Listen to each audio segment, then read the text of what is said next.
have to look over your shoulder on some stuff.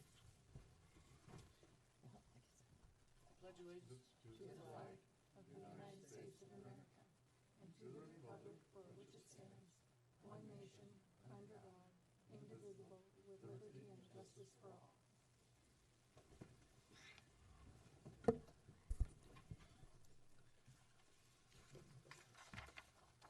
Okay, consent agenda, the minutes dated August 13th, 2019. Any changes or motions? I'll make a motion that we pass them. As, oh, I'm sorry. Oh, I've got two got of them two. crossed here. Anyway. Make a motion to pass them as is. Okay, do we have a second? Okay, all in favor? Aye. Nay? I was Oh, you were not here, okay. All right. I want 'em in. Passed.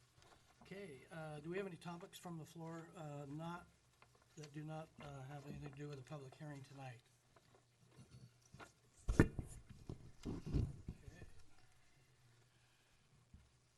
Let's see.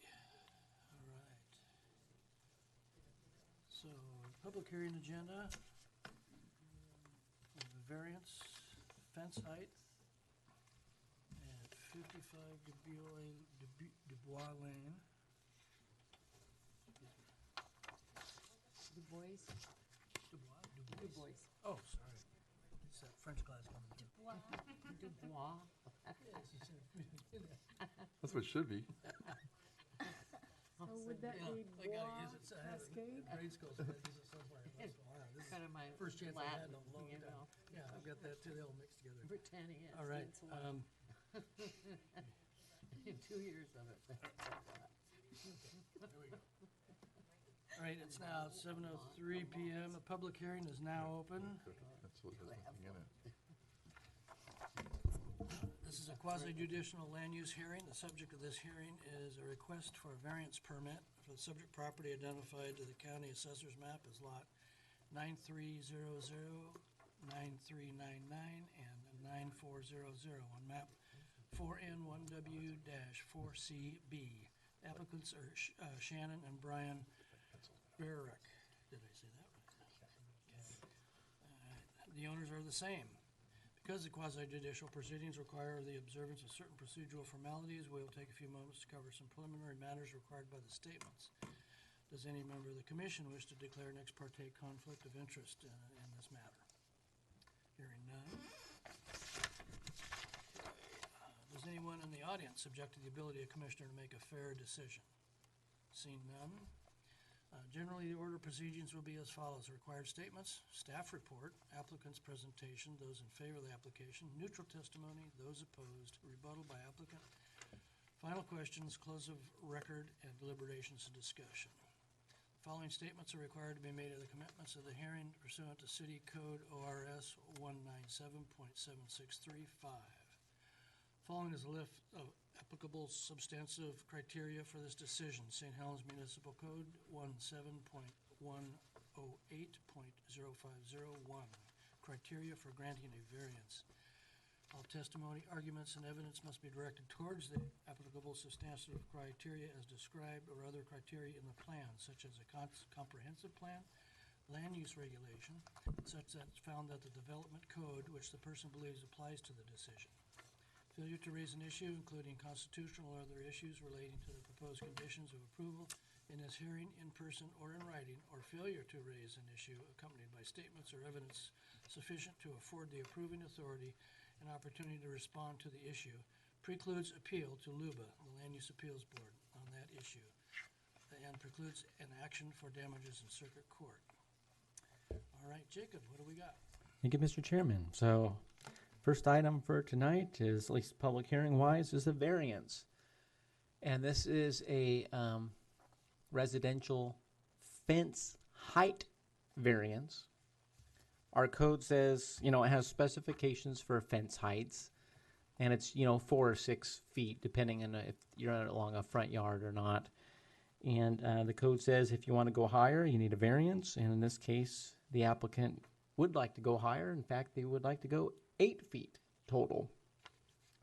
And they would like to go 8 feet in the front yard, which is the first 20 feet of the property from the street, and then along the side yard. I know in the report it says rear, but it should say side.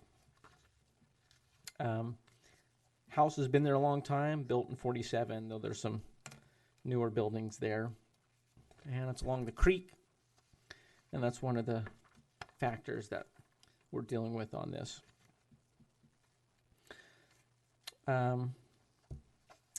So let's talk about the standards. I kind of alluded to that. Du Bois Street is a local street. That means the maximum fence height allowed in the front yard is 4 feet. And then beyond that front yard, it can be 6. But they want 8 along the whole thing. Jacob, is the front yard all the way to the sidewalk, or what would have been the sidewalk? If we look at the site plan, Yeah. this street's really weird. It's a 20-foot wide street. Yeah. So it's kind of like an alley. And if you look at the plan, it's basically the distance between the property line and the front of the home, which is the quote-unquote front yard. So I guess you could say it would be if there was a sidewalk there. To the telephone pole? Yeah, the street, I mean, that's kind of a bend in the street right there, so the telephone pole is a little deceiving. Yeah, if we had an overhead view. But if you look at that picture and you look at the site plan in your report, Oh, I see. there was that newer looking building on the left, and you see how it's been drawn in there. And So from the catch basin, looks like. yeah, more or less. And that catch basin is a good next thing to talk about, actually. As we know, stormwater is important and stormwater function is important. And when we have properties close to the creek, we know that there's stormwater flowing through there to go into the creek. And that's one of the issues that we have here is, so their fence proposal includes a 2-foot concrete foundation. And so in this case, there's, okay, are you okay with granting a variance of 8 feet? Do you think it's justified given all the variance standards that we have to look at? The other thing we have to consider are issues on both ends of where they want to put that fence. So on the Du Bois end, we have a catch basin, and our public works folks looked at that, and they want to make sure that there's nothing within 4 feet of that catch basin to make sure we can get in there, make sure it operates all fine and dandy. And so if you are looking at approving this, one of the things would be, not allowing it within 4 feet of that catch basin. So that's on that side. On the other side, on the back side, so this property is, it abuts Milton Creek, and a significant portion of the property, well, some of it's in the middle of the creek. So you have some floodplain on there, 100-year floodplain. But one thing that we don't talk about very often, because it doesn't come up often, is the floodway. So in the floodplain world, the floodway is the core or most destructive higher velocity waters of a stream.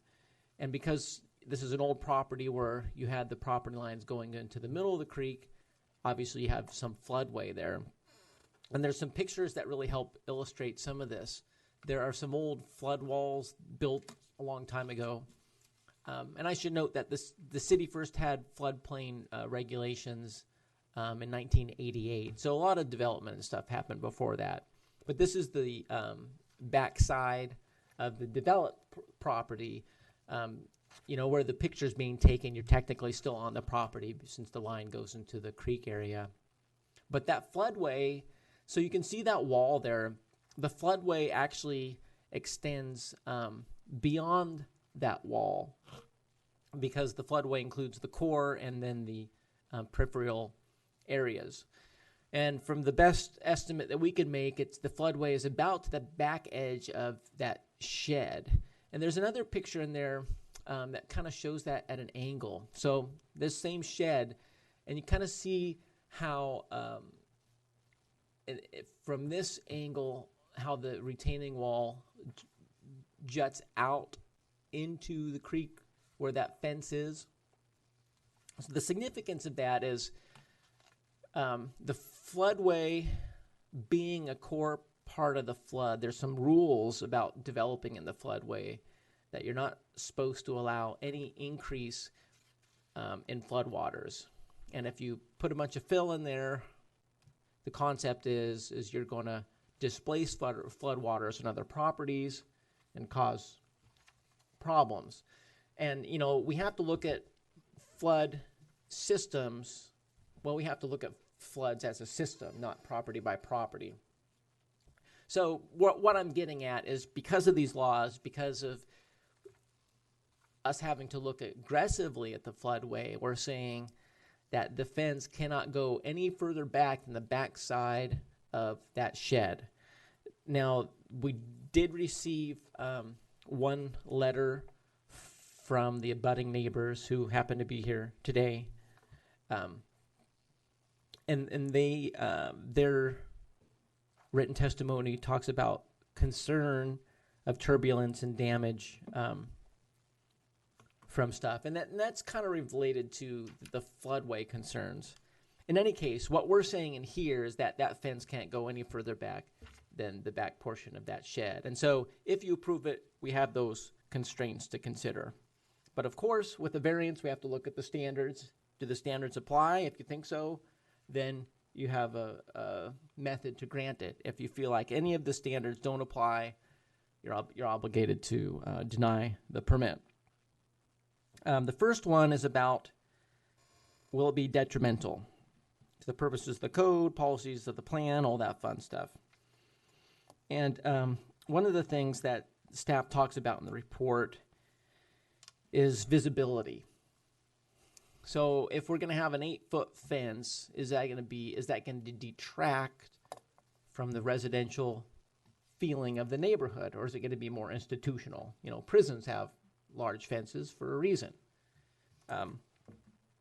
And so one thought, and this is just to kind of help think about the variance, is one way to reduce the visibility would just be to not allow, I think the sound system's acting kind of weird, to not allow the variance in the front yard, period. So that's more than the 4 feet.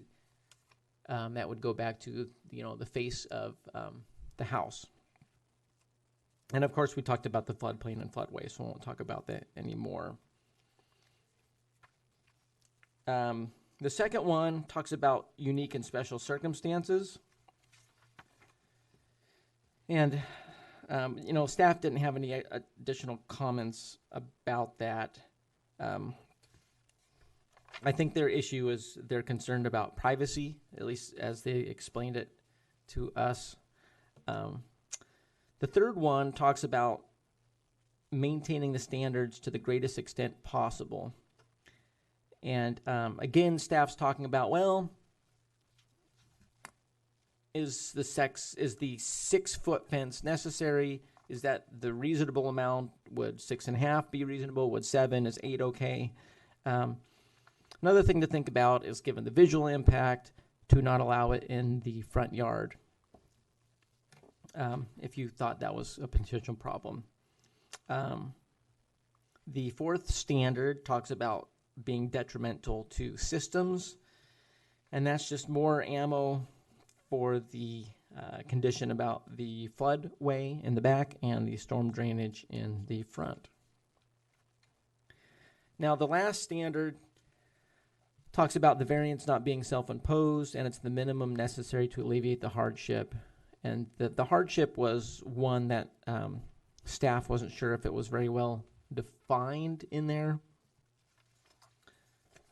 But that's, of course, for you to judge based on the merits of the application. And they do have a description of the request. They don't organize it by criterion, but if you know the criterion and you read the response, you can kind of see where they're going. So we have some conditions built in there. If you approve it,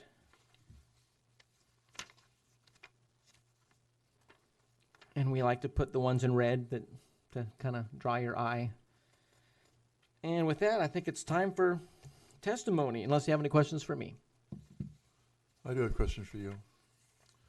So you were talking about Public Works, concerned about the access to the catch basin, but it appears that that the pipe from the catch basin to the creek follows along where the fence would go. Is that correct?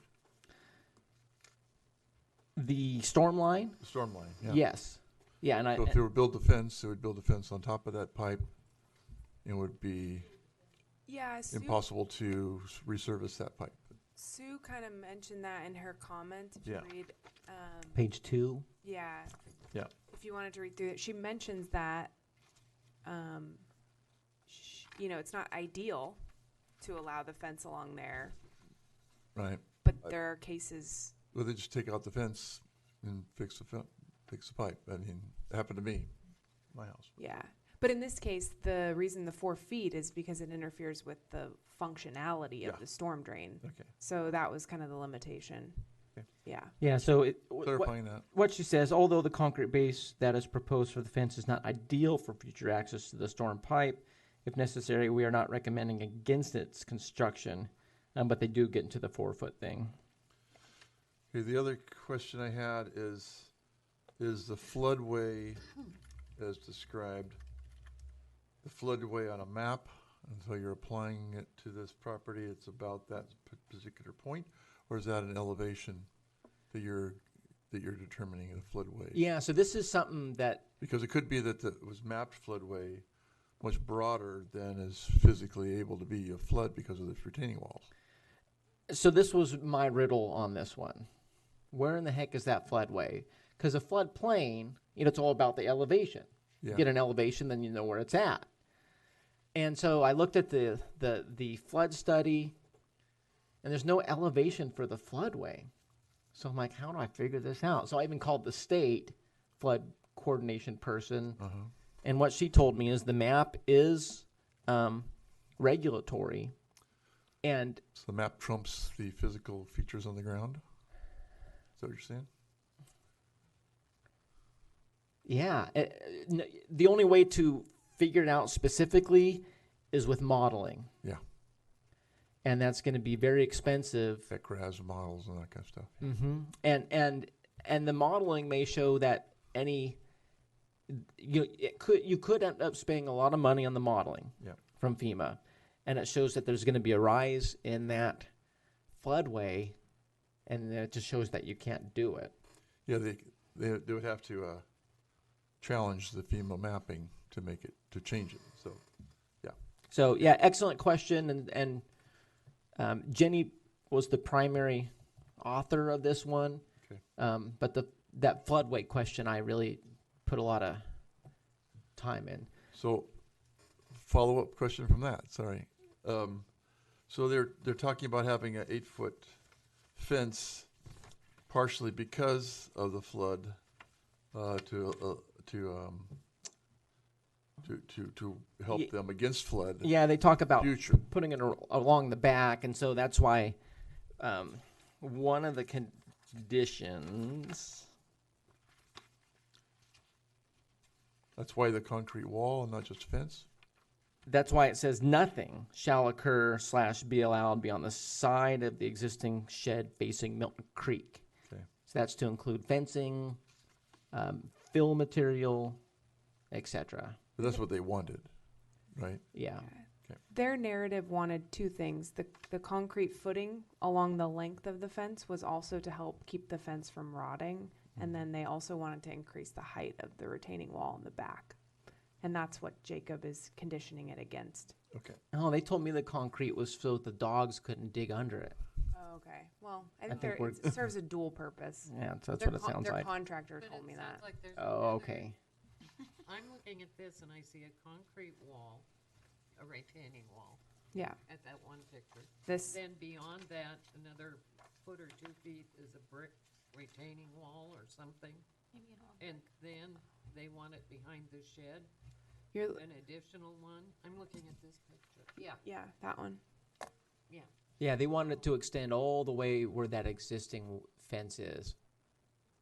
And Jacob's saying it has to stop at this building. Yeah. Because Okay. the floodway stuff. Yeah. Well, that outline is not the shed? Sorry. No. No, we it's found- it's a previous building that was there, Yeah. but the shed is kind of in that location. I got it, okay. But I did a bunch of measures from aerial photos and stuff. Oh, that green is the floodway? Yes. Yep. Okay, good. Mm-hmm. What's green? That line right there, you just yellowed. Yeah. Pointed out. You just yellowed, put the yellow on it. Yep. That's the Highlight. floodway line, and then the flood Bluish. or- plain line bluish, is I the guess. next bluish one up that goes through the southern third of that house. Okay. Well, and also the fence is truly a 6-foot fence when you're on their side. Right, because they want to bring the Where do you grade measure up. that from typically on a fence? Yes. Are you saying with the wall, it would be 6 feet? No. So from the neighbor's perspective, it's 8. It's 8 from the The neighbor. neighbors. Right. Yeah, and so the typical thing is with how do you measure fence height, and the basis is, well, on the highest side, how tall is it is it going to fall on? So on their side it'd be 8 feet, so we have to look at it as 8 feet. As the on the neighbor's side, on the, Yeah. Yep. whatever their Yeah. name is, Okay. it's 6 feet. 8 feet. No, I know, the neighbor's side is 8 feet. Yeah. Is that, once they get the fence? The applicant's side will be 6, yeah. And one thing They're gonna Jacob fill it. didn't mention is that fences over 7 feet require a building permit, so we'll get to review the final plans for the construction. And that's for like wind load. You're getting so tall that it's got to be almost engineered. Okay. All right. Do we have the applicant's presentation? They're not Not here. Not here. Okay. Testimony and support.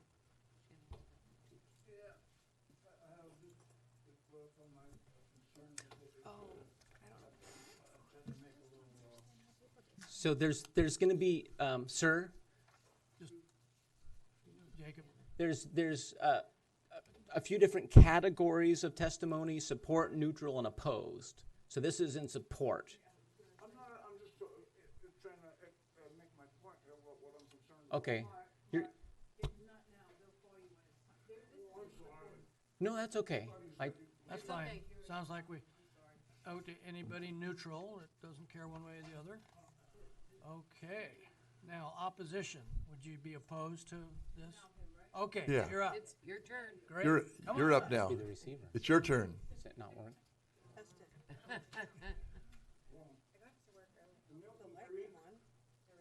runs along here, and the Berwick property is here. Can I ask you to speak into this?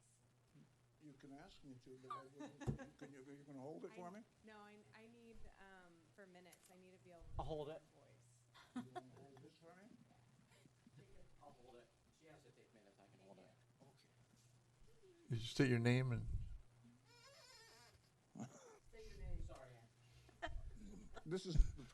This is the back of my property. This is my bamboo patch. This is the Berwick property. This is the retaining wall that exists along the creek now. You see it in the pictures. This is the property line here. Your storm drain runs under here, comes out in there someplace. Oh, that's okay. But in the winter, what happens is the creek rises up and it runs across both properties here.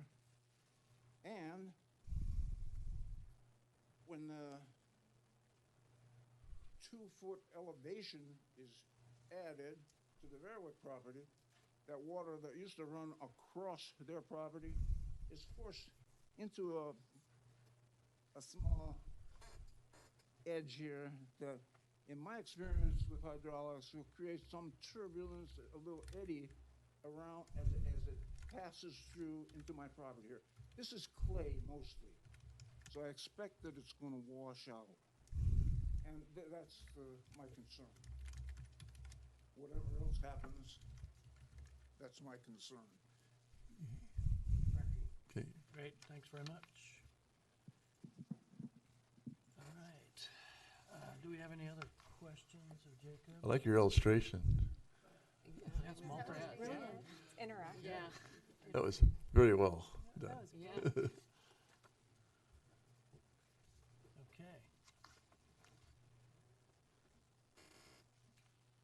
So, let's see. Okay, hearing no further questions, let's see. Be rebuttal unless there's, Yeah, is any rebuttal? I didn't think. but the there'd be. applicant's not present, so. Not present, okay. Okay. No further questions from the commission and no further responses from the staff. Public record is closed. The remit is returned for deliberations and oral discussion.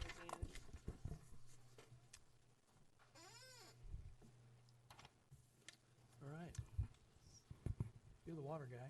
Yeah, we're all looking Yeah, at you. It's Yeah. just a You're fence. on. I'm not a fence guy. But It as seems far the as what biggest problem seems to be the water. Yeah, it's the water. Well, I agree with Jacob on not building in the floodway.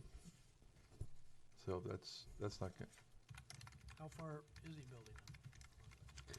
Well, the proposal is to go all the way back on the existing retaining wall. No.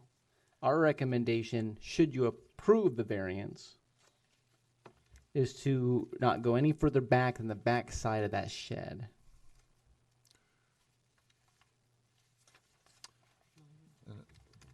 And then, of course, in the front, 4 feet back from the storm drain. And I would agree with that. That sounds good. And I think the 8-foot fence out by the street is just too big It's Yeah, too it's big. for a Yeah. city lot, for a private residential lot. I wouldn't let them go further than the house line. Yeah. And Couldn't it be 6 on the sides? 4 feet Why in the would 4 front. feet, yeah, 4 feet in the front. It isn't, if the purpose was for flood control, it's no floodway out there, so it doesn't need to be 8 feet tall. Well, the fence itself doesn't play into it. No. The retaining wall is all that plays into the floodplain. So it's a matter of the height of the fence. Yeah. So the total still could be 6 feet. But it's not allowed in the front. Where does the front start? From the front of the house? If we go back to the site plan, Would that be 14 feet from the road? I mean, that's what it is at my house. Their house is approximately 20. yeah, so there's about 20 feet. Back from the street.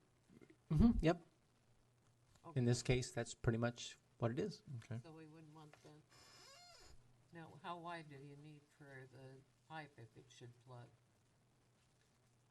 How wide? Yeah, if the city had to get into the storm drain. The structure's gonna be in the way either way. They'll take it out completely. Gonna Yeah. Move it, Oh, Well, I no, It goes see. the entire extent. Yeah, understand. okay. There's not enough room, not enough room to access the pipe if Right. there's a fence there anywhere. And they're allowed to build on top of the line that goes on. Our Public Works head is saying that they say, although it's not ideal, we are not recommending against its construction.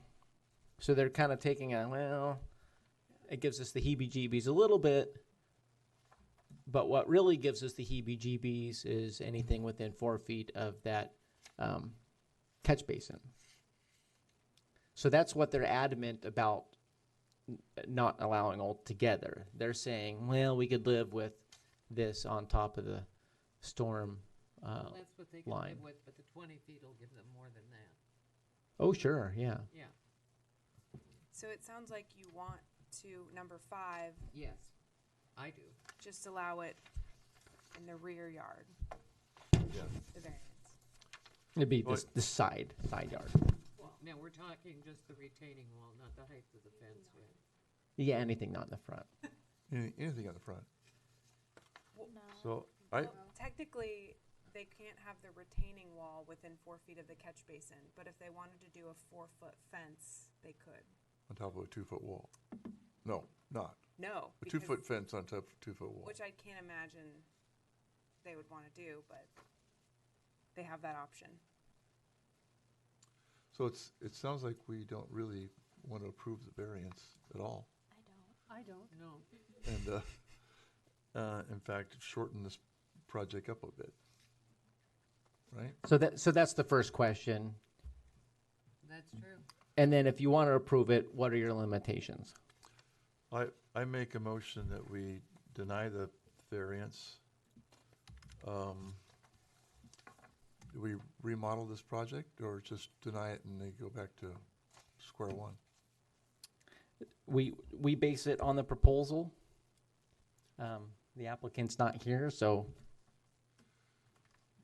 You can't really make suggestions after you deny it. You can Yeah. only apply conditions to what's, Up to a variance. There's no variance if we deny the variance. but we do need to be specific about the basis for denial on it. What I'm gathering is you're concerned about the entire storm line. That's right. I'm not so concerned about the entire storm line because they can just take out the fence. Or is it, or do you think that they just simply don't meet the standards? Yeah, they don't meet the standards. They don't That's, meet the they don't meet standard. the standards. Okay. So, Meet No. the standard. On several points. yeah, so the move is that we deny the variance. They don't meet the standards. The fence is too tall. It's too close to the catch basin and it's into the floodway. Do I have a second? I'll on second it. that? Okay, motion and seconded, all say aye. Aye. Aye. Yes. Nays? So variance is denied. And authorization for signature. I move authorize for signature. Yes. Okay. Approved, all in favor? Aye. Nay? It's approved.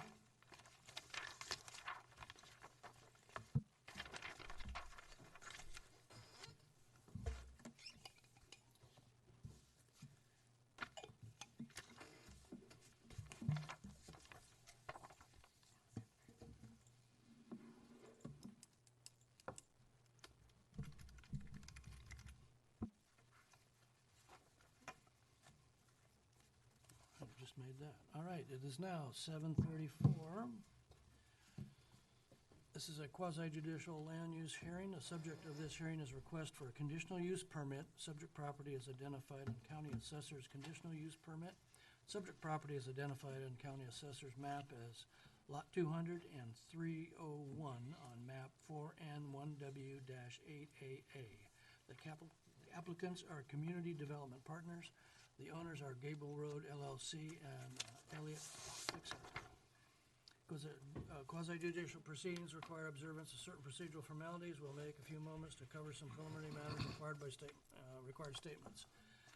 Does any member of the commission wish to declare ex parte or conflict in the interest or bias in this matter?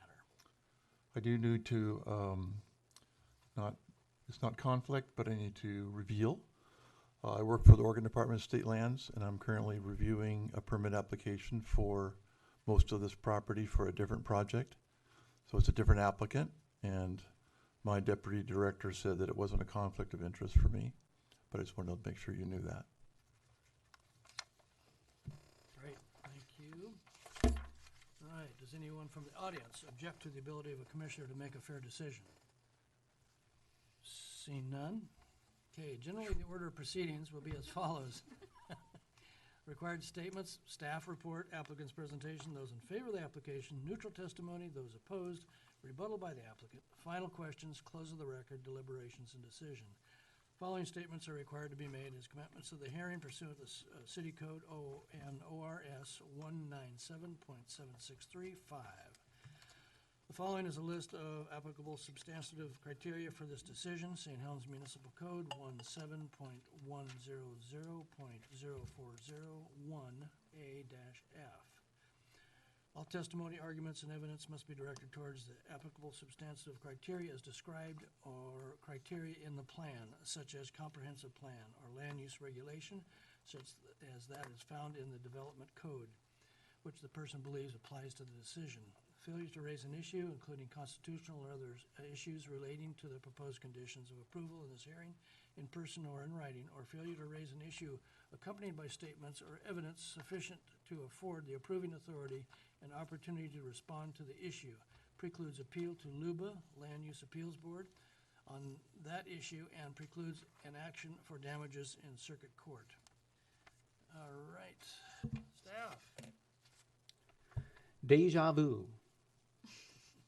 About a year ago, we had somewhat similar proposal. It was a large apartment complex on general commercial property, and here we go again. This one does have its own unique circumstances, though, compared to the one behind Legacy. General commercial property, as you can see, it abuts Gable Road. In the staff report, it says it abuts the highway, but technically it abuts the railroad that parallels the highway. That's the old site of the transfer station that was there until 2006 or 7, I think, is when it moved. This is Wilson Oil right there. And then this is the complex with Starbucks, Mod Pizza, Happy Garden Chinese, and some other businesses. And over here you have Walmart. Of course, the intersection of Gable and US 30 needs no introduction since it's the most significant intersection in the city, if not the county. And the proposal is a 238 dwelling unit with 11 buildings, one common building, apartment complex. Being on general commercial land requires a conditional use permit, and that is what is here before you today. Now, the last month or the month prior, we talked about a conditional use permit at Columbia Commons, previously development property, so we just had a look at the conditional use permit stuff. In this case, it's a conditional use permit and a whole bunch of site design review stuff, so instead of a 4-page report, it's a 33-page report. A lot more details, but it's a substantial project, so the size of the report is commensurate with the scale of the project. And one thing that this property has on it is wetlands, a lot of wetlands. And on the site plan, you'll see a bunch of wetlands over here. In your plan set, you'll see that there's additional wetlands currently existing up in this area. And we'll talk about those here in a little bit. I'm not going to go through each detail because we would be here all night. So I'm just going to highlight some things and issues. And of course, if you have any questions, we can try to cover those. These properties were annexed in the early 2000s. So they spent most of their life in the county. And the only other thing we have on file is a lot line adjustment. There are 2 properties here. There's this one here, and then there's one right there. Interestingly, and this is one of the deja vu moments, back in 2006, these properties were zoned industrial, and they rezoned them to general commercial for some commercial project that never went anywhere.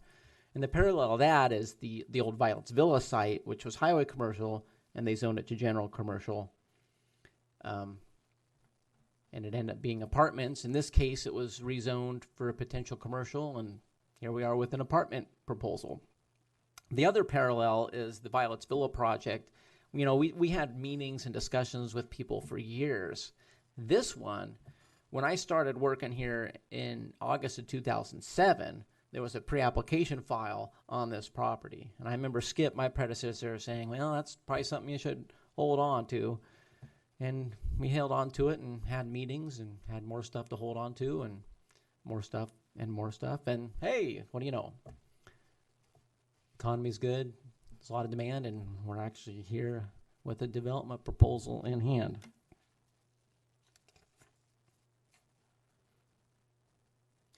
So let's get into the specifics. So we have a lot of standards, a lot of basic standards. A lot of them are met. We had several meetings with the applicant, and they were productive. You know, we talked about the issues in each plan before you got this one here. You know, it's way closer to being like, hey, it looks like you addressed our standards. But there's still a few things left hanging out there. Oh, I should mention, we did get a few things, 3 things specifically since this report was done a week ago. One is an additional 1-page schematic for building height from the developer. And then we have an email from the property owner on the east side here. That was received yesterday.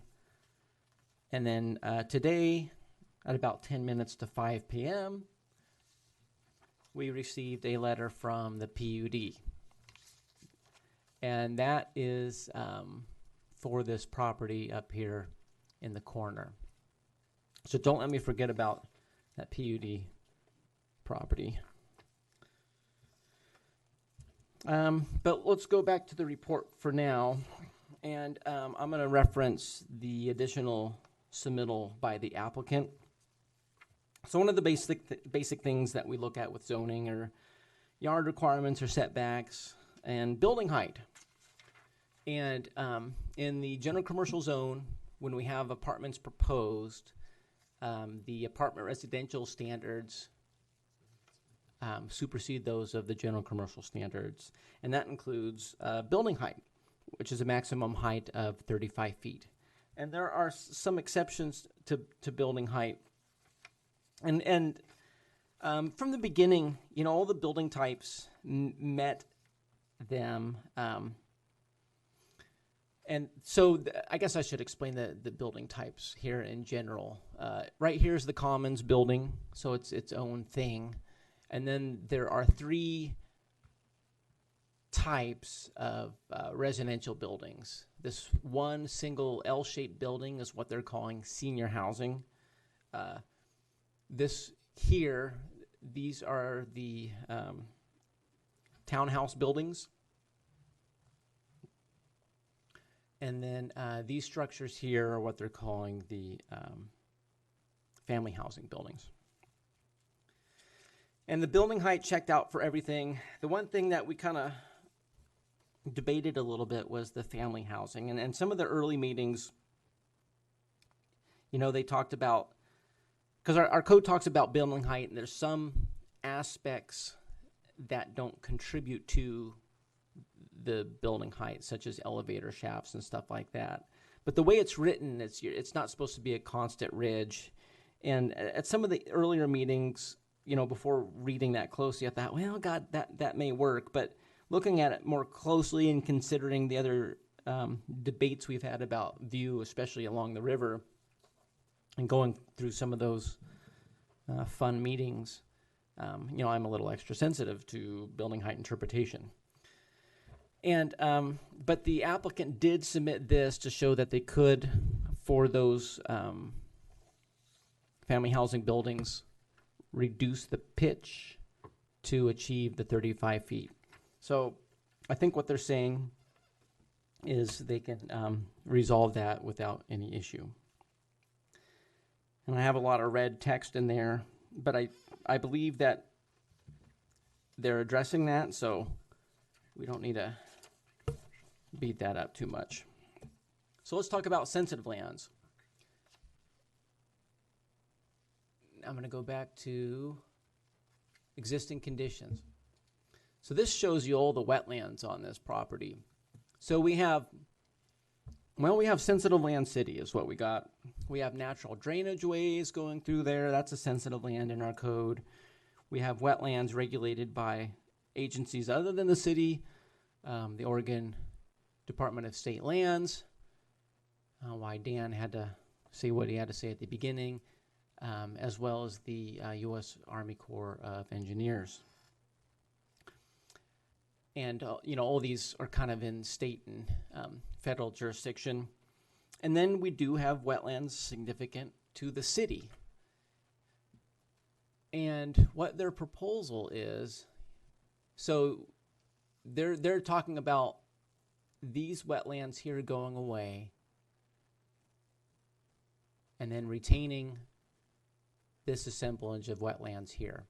Now, the one significant to the city, you can kind of see a line here.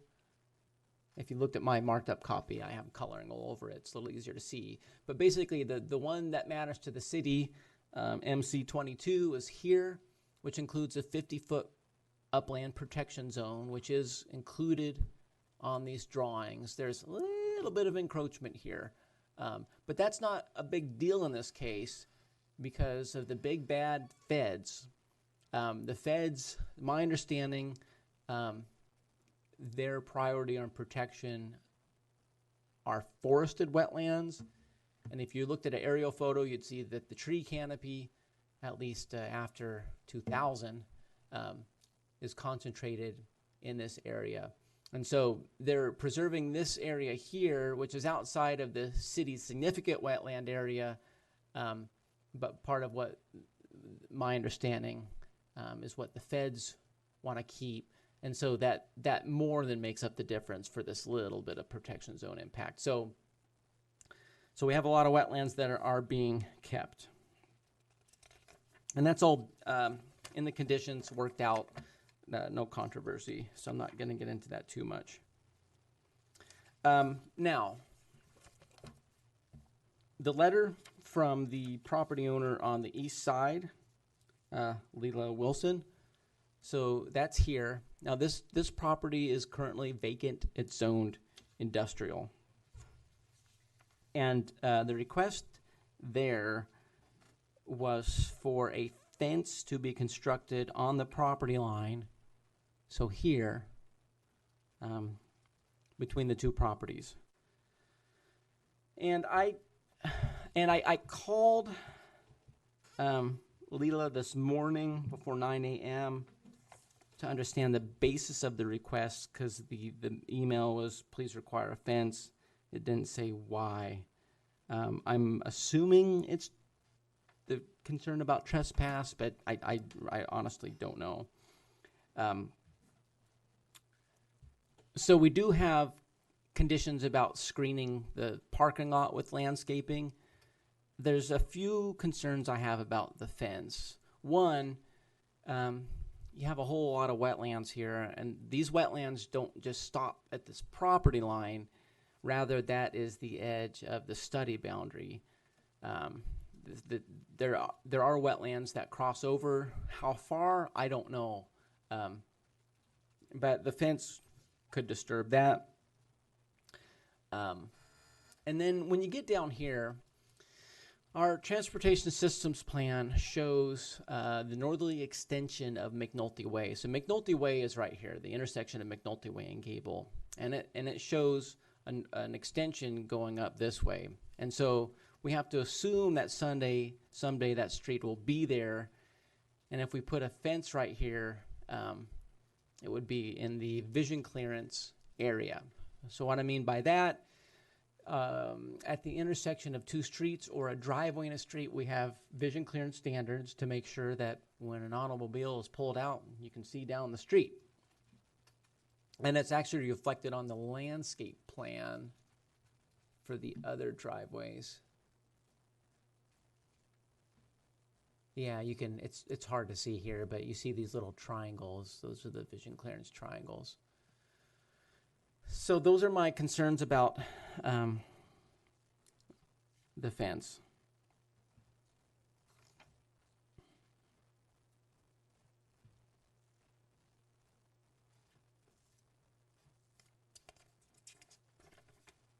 Parking. Always a big deal.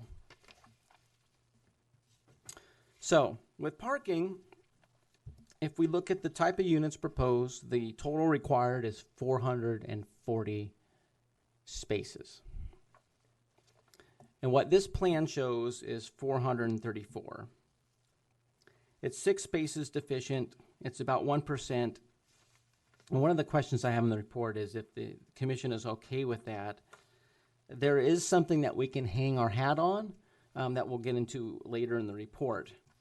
But, this letter submitted 10 minutes before the workday ends. So, and this isn't something I caught. I'm kind of embarrassed about it because I usually catch this stuff, but things have just been so busy and there were so many details with this. I was just trying to meet the timeline. But the PUD owns, like I said, this triangular piece here. And the significance of this triangular piece is it has 3 sides. It's a triangle, right? And on this side, you have the main railway that parallels the highway.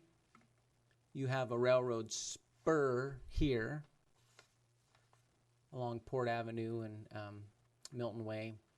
And then you have the subject property. Now, in this letter from the PUD, it suggests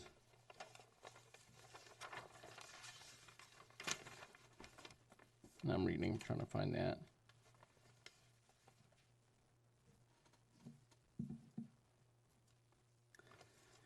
The district's property will become completely stranded if the application approved.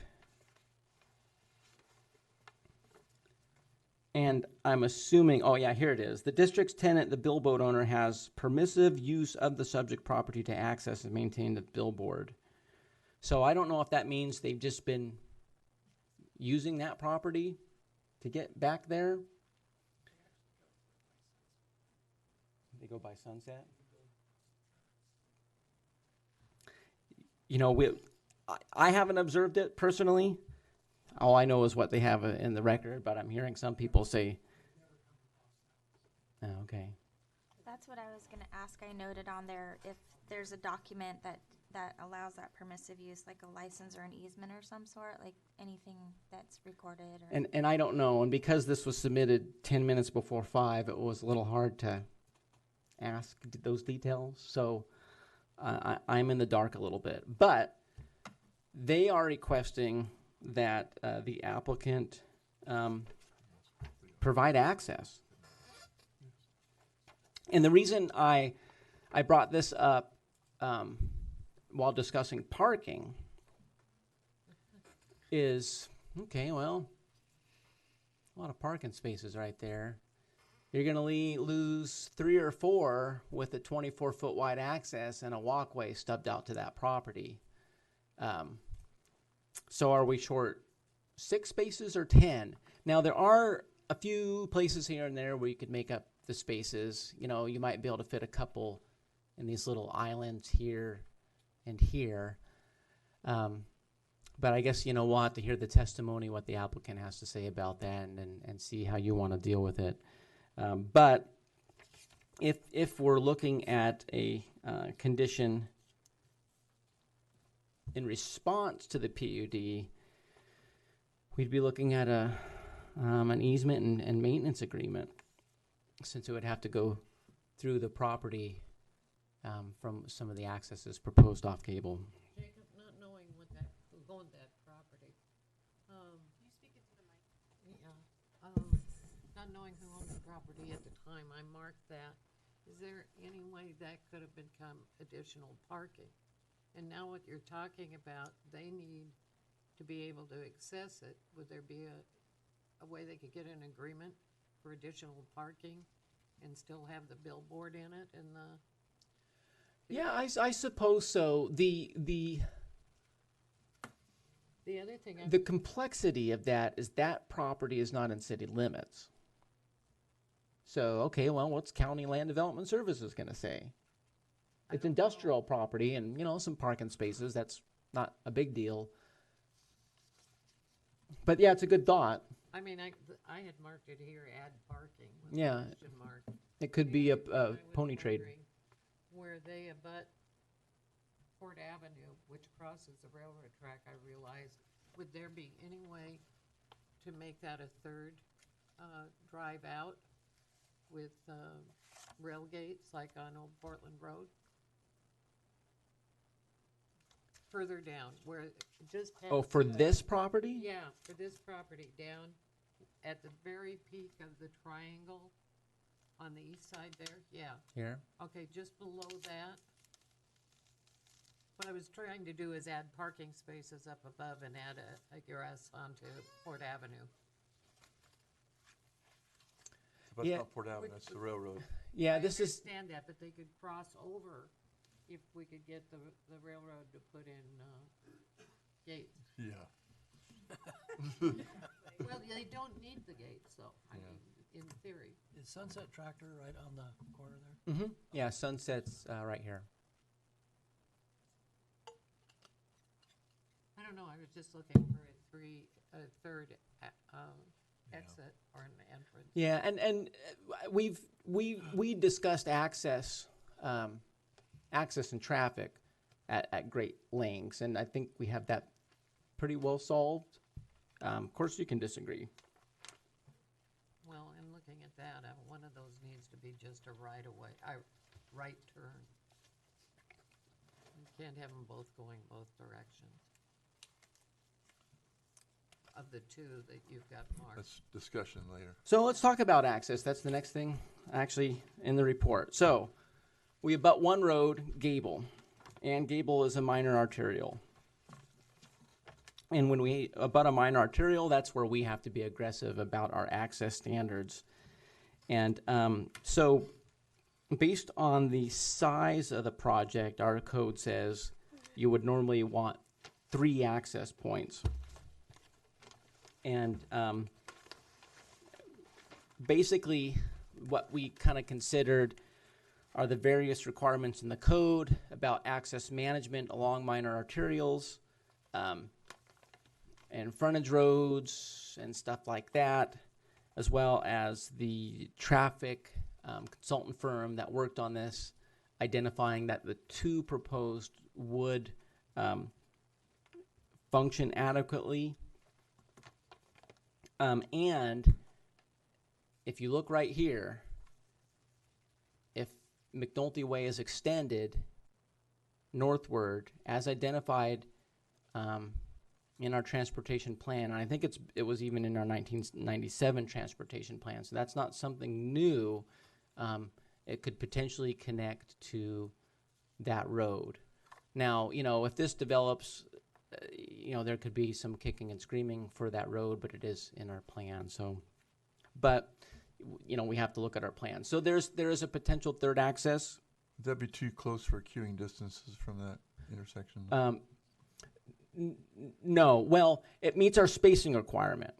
Because one of the things we looked at was this 200-foot on-center spacing requirement, and we wanted to make sure that this was 200 feet away from that extension. Well, and from the other side of there too. So that was kind of built into this design. There is a partial third access right here. We wouldn't want this to be a access open to the public because it's immediately adjacent to the Wilson Oil property. But because it's a parking lot greater than 150 feet, which is the magic number that gets the fire department excited, the fire marshal wanted this to be an emergency access, which is, that's a good idea. It's a busy street, you never know what could happen. In addition to having another way out, in the event of an emergency, it'd be good to have another way in. So that would be an emergency access. So that's access.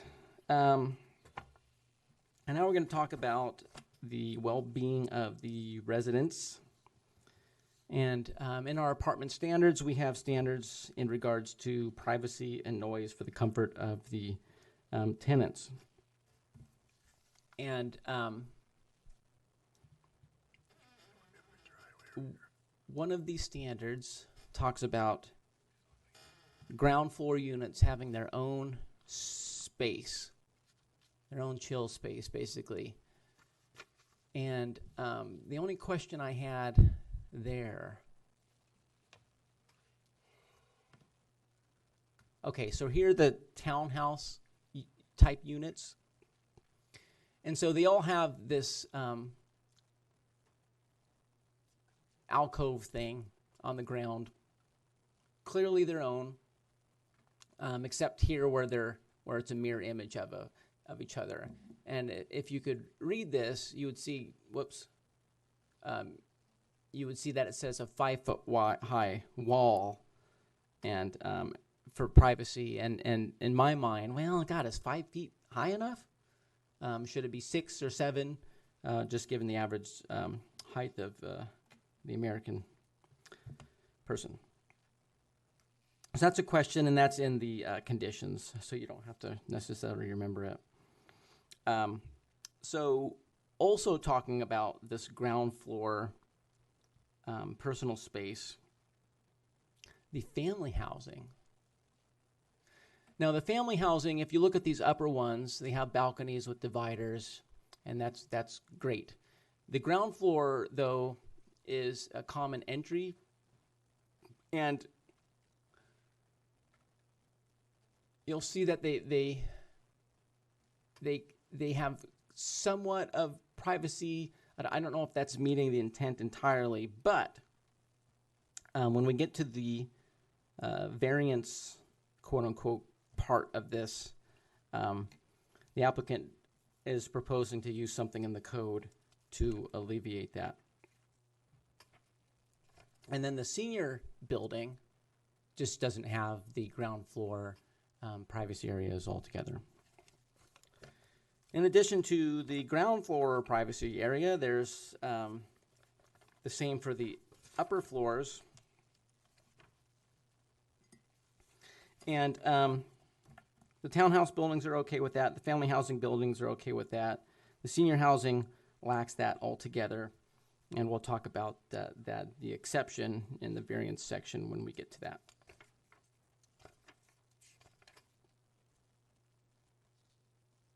Which is next.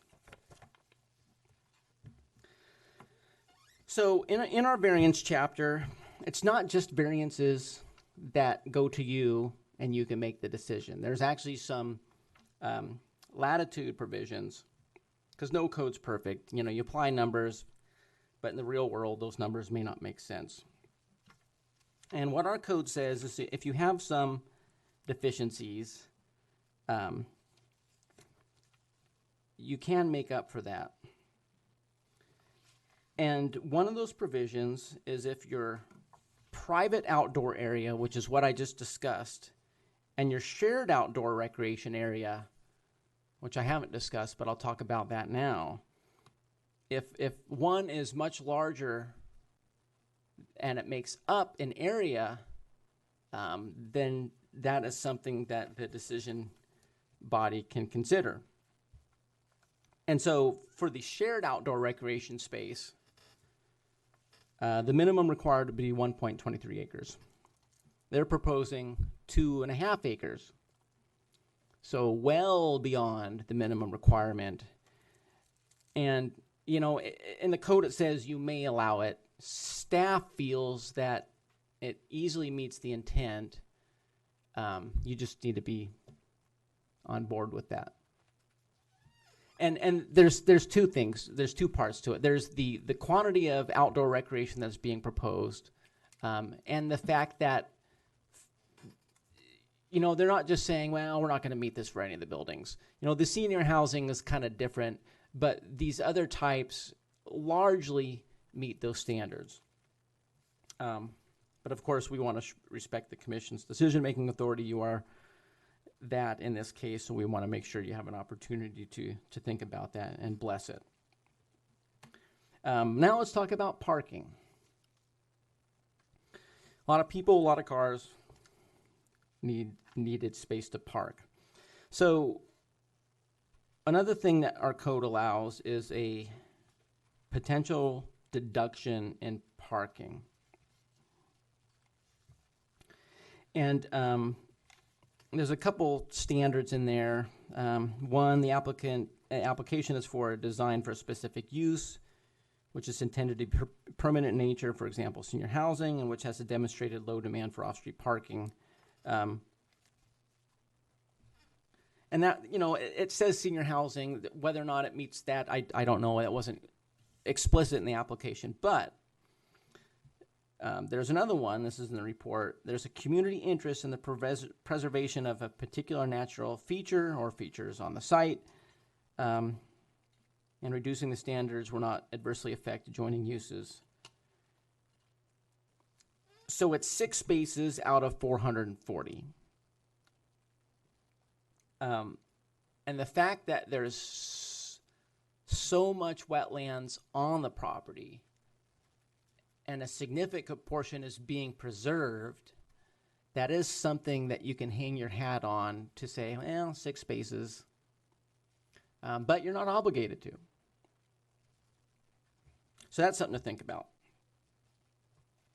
The next thing I want to talk about. Can I ask a question about that? Sure. So the total number of spaces is not necessarily taking the senior housing into account as being any different than the other housing. Not necessarily. I mean, I threw that in there because, well, it's something to consider. But I think it's easier to hang your hat on the fact that you have, you know, all that natural feature being preserved, and that it is such as it's kind of a drop in the bucket as far as the spaces. No, what I'm asking is, so the assumption is, it sounded like that the senior housing wouldn't need the number of spaces, so there would be sufficient number of spaces for the other housing. Is that what you're saying?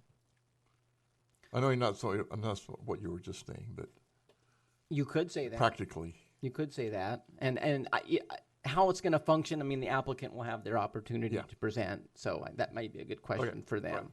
I got the other open space stuff. Okay. So I have a senior housing question. Is this a nursing home sort of senior housing, or is this apartments that a lot of old people live in? I think it's the latter. That's my understanding, is it's the latter. Based on all the discussions we've had, that's been my understanding. Does that lead us to think that these seniors will likely have vehicles that have to be, I would assume so, yes. my assumption follows that direction as well? And so that's why, you know, basing it on the senior housing is a little shaky.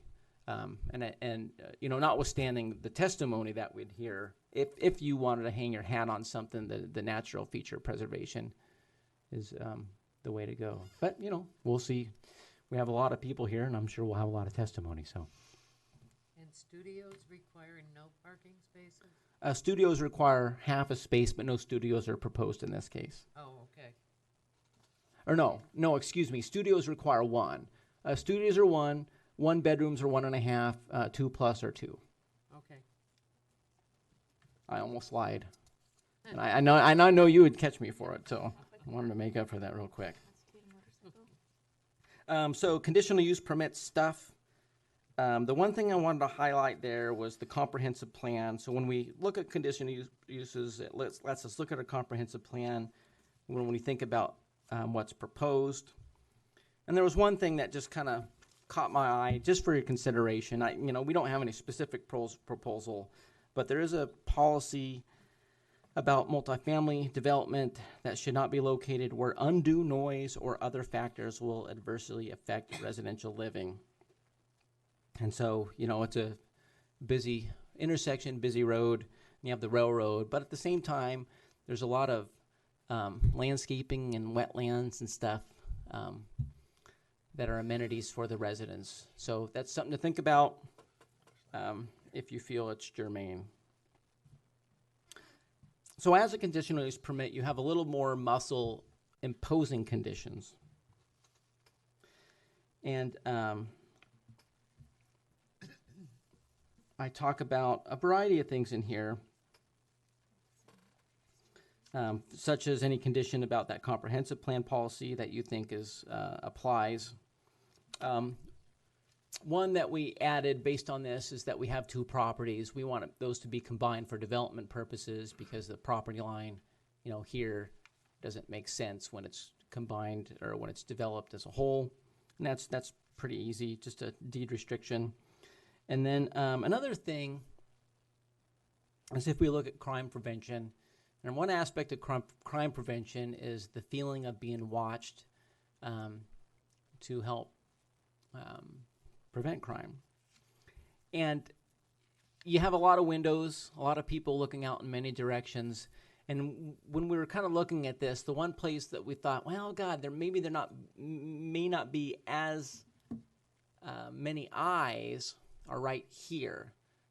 And the mailbox facilities proposed there. So if you look at the Commons building, what's proposed on this wall is an electrical mechanical room and a storage room for bike storage and stuff. And we didn't have an elevation on that side, and so one of the conditions is to have windows, or at least fake windows to give the impression of being watched. And that's a crime prevention through environmental design thing. Tree removal, preservation. Most of the trees on site are within this wetland, and so they won't be touched. There's a couple here and there. Beyond that, they are proposing to keep. So it's not like the Violets Villa where they had to replace 250 trees or whatever it was. Right-of-way standards. Big, expensive project. Easily meets the threshold to require frontage improvements. Now, if you've been paying attention, you probably remember us adopting the Riverfront Connector Plan, which includes this segment of road. That plan took effect on September 6th, not too long ago, last week, in fact. And this application was deemed complete on August 26th. And when we look at the goalpost rule, we can't impose stuff that's not in effect. We can't impose that standard on them because it took effect after this was deemed complete. So if you read the condition, you'll see that we're asking for it to comply with the TSP standard from 2010, but we're recommending that they consider the Riverfront Connector Plan. Can't force it. Can't make them spend more money if that's going to be more expensive. Will the plan preclude that being built later? I think what we're going to have to do is consider the canvas, and unless they say, yeah, we'll do the Riverfront Connector, we'll have to make sure the design costs the same as the TSP standard, Transportation Systems Plan standard, while still allowing some of those features to be in there. But there's one thing that we're putting for certain, and this is because it was in the traffic analysis,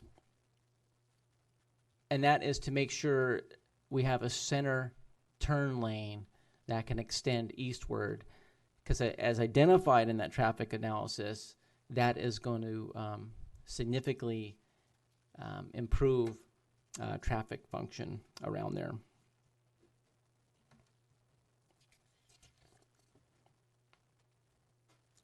All right, let's talk about traffic. Now, this is the tough one. This is the one that the council will be beat up on for years to come. And this intersection is the intersection in years to come that the council is going to have torches and pitchforks, and eventually it'll be something that consumes their time with complaints. This is a big project. It required a traffic impact analysis. We had them review several intersections. One of those was Gable Road, US 30. And with some of our other big projects, Legacy, the other apartment complex, those have tripped what we call the PM peak. So in the traffic analysis world, you know, you have your AM peak on the weekdays when people are going to work and stuff, and so there's a peak in travel. And then you have your PM peak when people are going home and running errands after work and stuff like that. And we've known that we've had a PM peak problem here for some time. And what I mean by that is, so the highway intersection has a standard. It's called the volume to capacity ratio, and the highway standard is 0.85. And I think the best way to look at that is if we have a cup in front of us. And what the 0.85 is saying is if you're 85% full in that cup, you know, that's the standard that ODOT is looking at for functionality.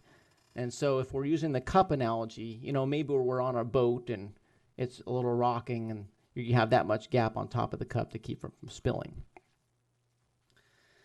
But it's a pretty simple concept, this volume to capacity ratio, because it's a percent. And if it's 1.0, it's 100%. That means that cup is full. What this project does to Gable Road is it worsens the PM peak, and this is the first time that we see the AM peak also becoming a problem. The AM goes up to 0.87, and the PM peak, and this is the part that hurts, goes above 1. The cup overflows, and that's not good as it is in the biblical sense. So, then, what do we do?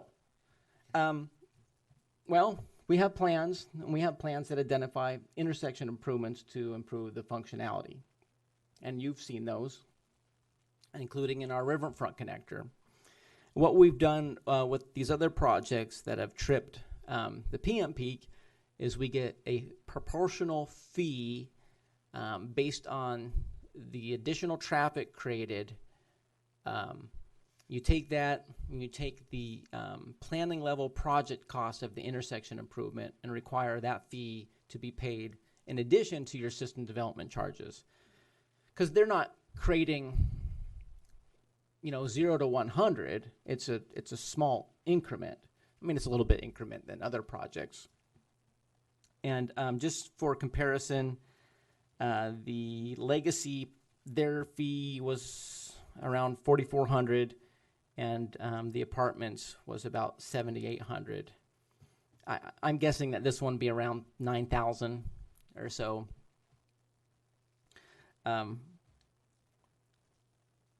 Now, when we look at the goalpost rule, our TSP from 2011 had that intersection at a cost of just under $500,000 based on changes, and I think a lot of this has to do with the railroad and the width of that intersection. If you widen it, you're going to need a mid-length crossing bar. So the riverfront connector had that project at more than $2 million. So a huge increase, but given the goalpost rule, and when they submitted it, the percentage would be based on that old fee. The other intersection that takes a beating is Millard US 30. But Millard has an ODOT project that is allegedly imminent. The construction date keeps being pushed back, but if you look at the ODOT project on the website, it says it's going to happen. And so the assumption here is that the ODOT project would solve the Millard Road 30. Interestingly, under existing traffic conditions, the AM and PM peak are already in trouble there. Another thing that we really wanted to focus on was the segment of Gable Road between US 30 and McNulty Way. Staff was pretty freaked out about, it's going to be a big mess. And so we wanted to make sure that the traffic consultants addressed it. And what they tell us is that it will function fine, but it's important to have that center turn lane. And so that's where ensuring that we have a center turn lane regardless of whether we go with the old transportation plan or the riverfront connector, which it's built into anyways. We make sure we get that center turn lane. There's a whole bunch of conditions, a lot of stuff I didn't talk about, but it's all in the report. May or may not come up, but I mean, the applicant has been really good to work with. We've, like I said, incrementally, I've gotten to a point. If you recall, the last time we had an apartment project, there was a lot more red text than this time. So this one was it's been a lot more pleasant. Anyways, that's what I have to say. Great, thank you, Jacob. Could we request the applicant's presentation?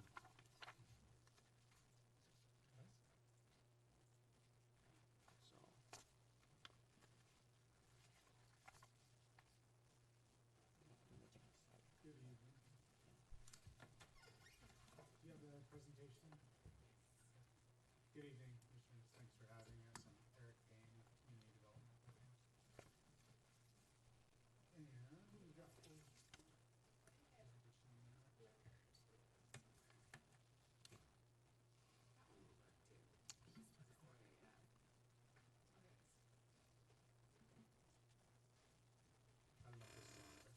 there.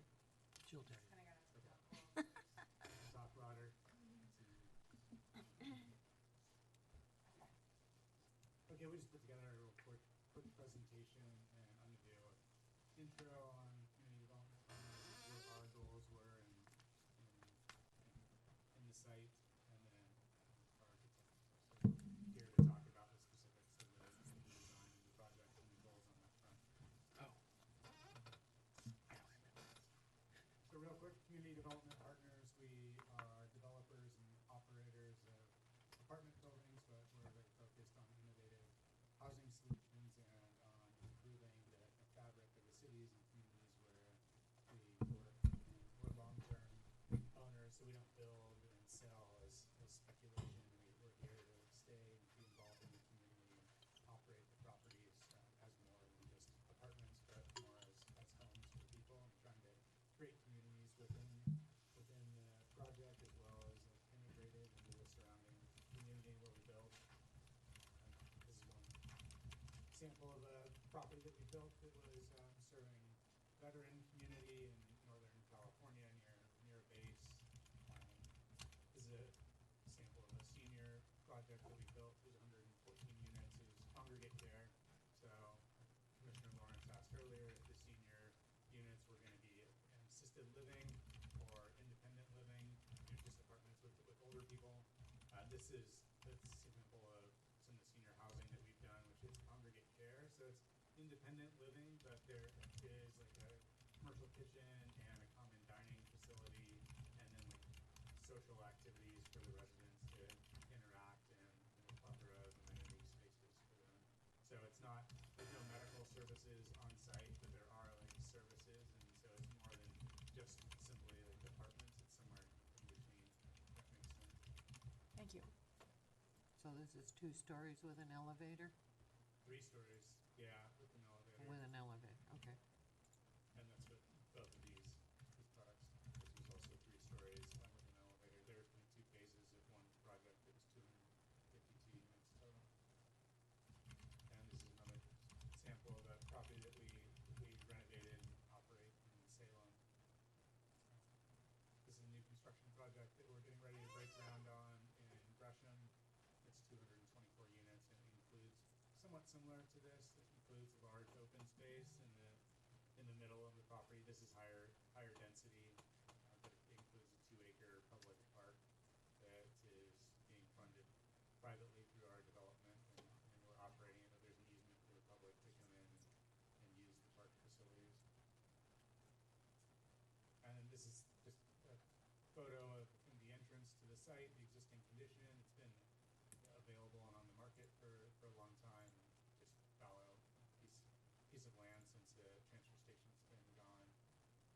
It's adjacent to retail and services. is the sensitive land aspect, the wetland, we kind of embrace that as an opportunity to come in and enhance the habitat that's there and the wetlands that are there to make them, I guess, more beneficial to the ecosystem, and then also trying to create some trails, passive walking trails through the wetlands so that the residents can enjoy them. And then the unimproved Gable Road, obviously, with our development, there'll be sidewalk and street trees and improved frontage. And then some of our goals were to provide needed housing for families and seniors through a mix of housing types. So we looked at the site, and instead of just building 238 units that all kind of look the same, we tried to create differentiated product type, and with one that's specific to serving seniors as elevators, and then a townhome variety, as well as just a three-story walk-up type, knowing that there would be different populations using those based on how the buildings are configured, but then having a common community center that's 4,500 square feet in the middle of the complex that hopefully will draw people from all of the three different product types to create a sense of community, and then have access to this park in the middle of the three-story walk-up type that everyone can enjoy. And then, like I said, activate the wetland and enhance it, and then develop the vacant, underutilized site. And that's all that I had from my end. We can do a quick presentation on the Could I architecture. get your name? I actually missed it for the record. Eric Payne. Great. Thank you. And did you sign in? I did sign it. Great. My name's Diana Newskin. I'm with MWA Architects. Mic over. There's a mic. Bring the mic over to her. If it's even on, can you like tap it? No, that's not on. Oh, We can pretend. That's right. We just got a new mic. I've never used this one before. There's a tiny little red button on the bottom. Where's the old one? Apparently it times out.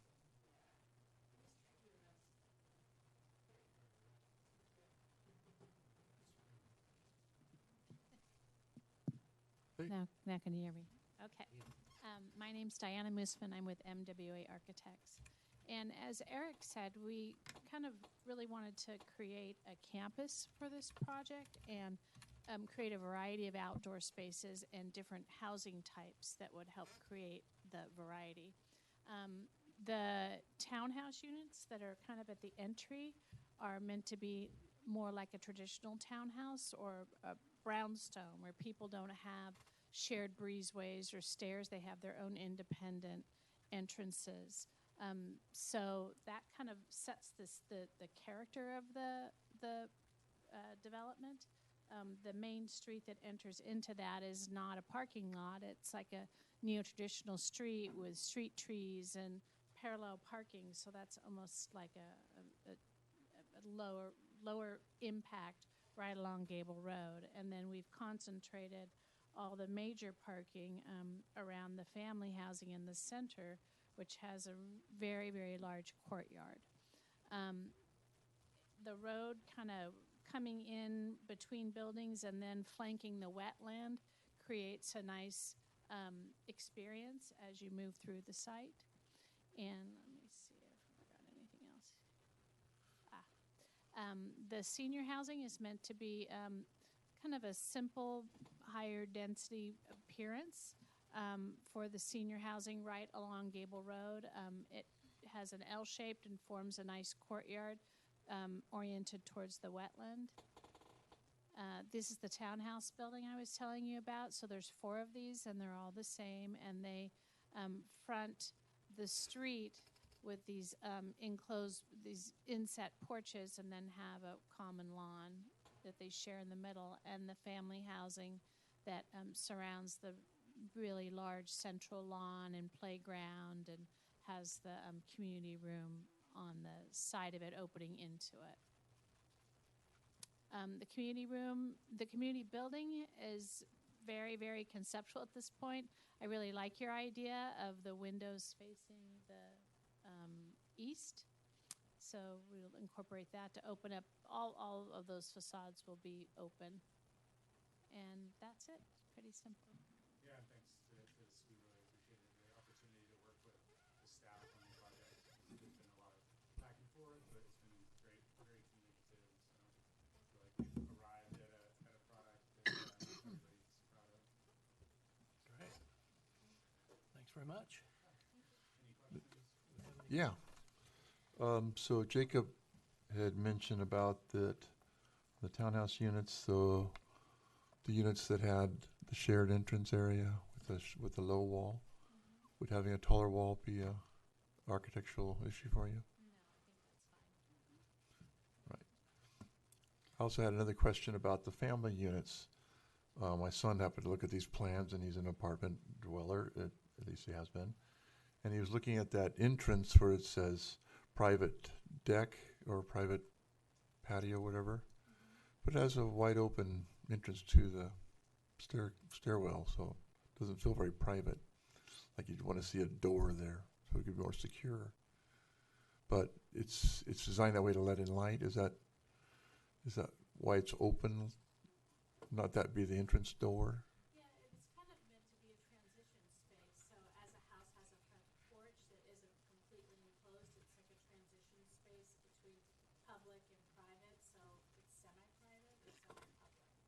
So I know it's a very specific architectural question, but if you store his bike there or something, then he would be afraid it would get stolen because it wouldn't be very secure. I don't know. yeah. Just a comment. Finishes. My question's not. Okay, do we have any other questions? I have a question. Sorry, tell her. I have a question regarding, you say you're long-term owner-operated. Are you intending to have these be market rents, or are you gonna have any low-income or subsidized We've opportunities? talked to the housing authority about their work and their sense of what the need is. So there may be an opportunity to partner with them on some of the units. But the rents, like the rents are going to be at market rate rents and possibly a little bit below. But So you're saying you would work with NOAA? yeah. That's what it is. Yeah, that's, Yeah, and we've talked with AlderServe about the work that they do with respect to seniors and the potential to collaborate on the services, social activity side specifically for the senior building.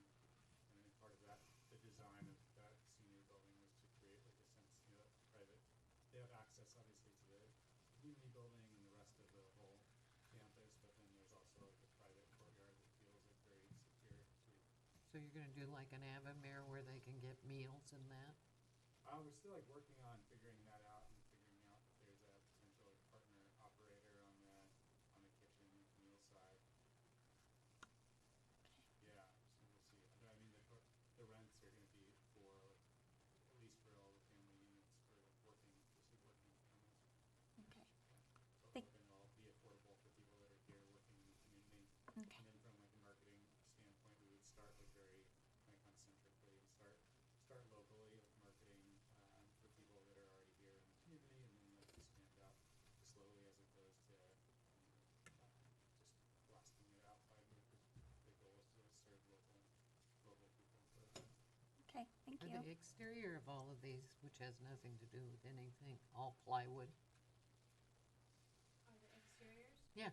No, and they just, won't be plywood though. That's because right now these drawings look like concentration camp. yeah. These They are do. conceptual drawings.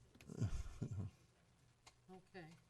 Because this is, So did you have some issues with some of the concerns that Jacob had that addressed that we have to consider, things like adding parking in the islands and adding some more parking areas, or he was talking about it in the staff report. There were short some islands that could potentially sneak some in here and there. Is that No, Sure. the islands, the spaces, the Yes. 6 spaces short. yeah? That's So you were considering there was a couple of corners where there was some islands you might sneak in a Well, so, parking spots? and I hadn't thought about that until this letter from the PUD. Yeah, Because and I guess that's a good question for the applicant is, that's what I'm asking. yeah, because, so, originally, all right, 6 spaces, are you okay with that? But then this came in and like, okay, well, this changes things because if you have an access to that property in the corner, you're going to displace at least 4 spaces. So now it's not 6, it's 10. Right. And that's when I started looking, well, you could probably fit a couple here and there. But I guess I don't want to warp your question, but That's what I'm asking. So if you need more PUD spaces, where would you put them? Let me just ask you that question. I have to say it's pretty tight. Yeah. And part of it is the requirement for an island every 7 spaces. So Yeah. there were leniency in a couple of instances where we could go 9 spaces before an island, like an, is there a point on this? There is. No. Like,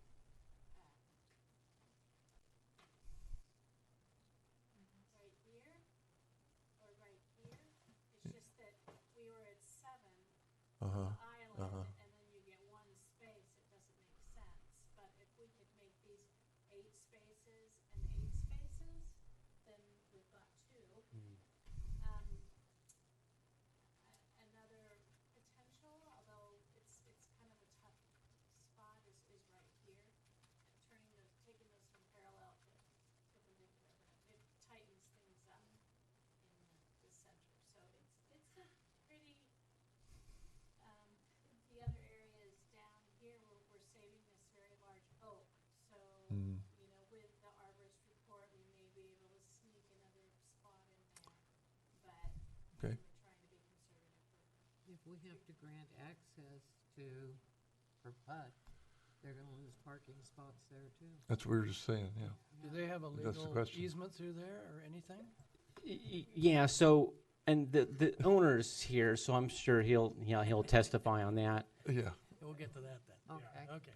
So yeah, I think we would prefer to have some leniency and a waiver on the parking, but if that's not possible and we're conditioned to bring the other 6 Okay. parking spaces in, then we'll figure out how to get them in, or we would reduce the unit count by the units. Okay. That was my question. Otherwise, we would, Yeah, we could potentially. there's nothing surprising. Great. Okay, thanks very much. Thank you. But that's Okay, people in support of this application.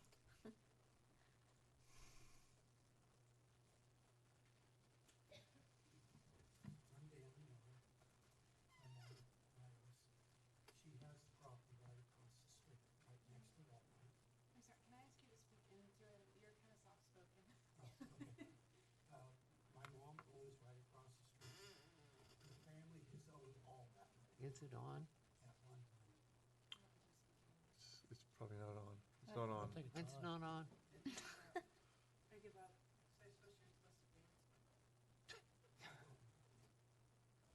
Is that one of those? You just set the timing of that shut off to be a little Sometimes longer.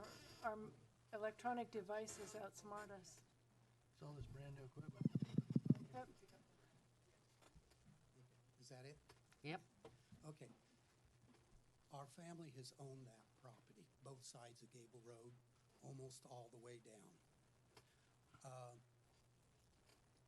As far as PUD, they have not always owned that land. I believe they purchased it so they could have that sign there and make money off of it.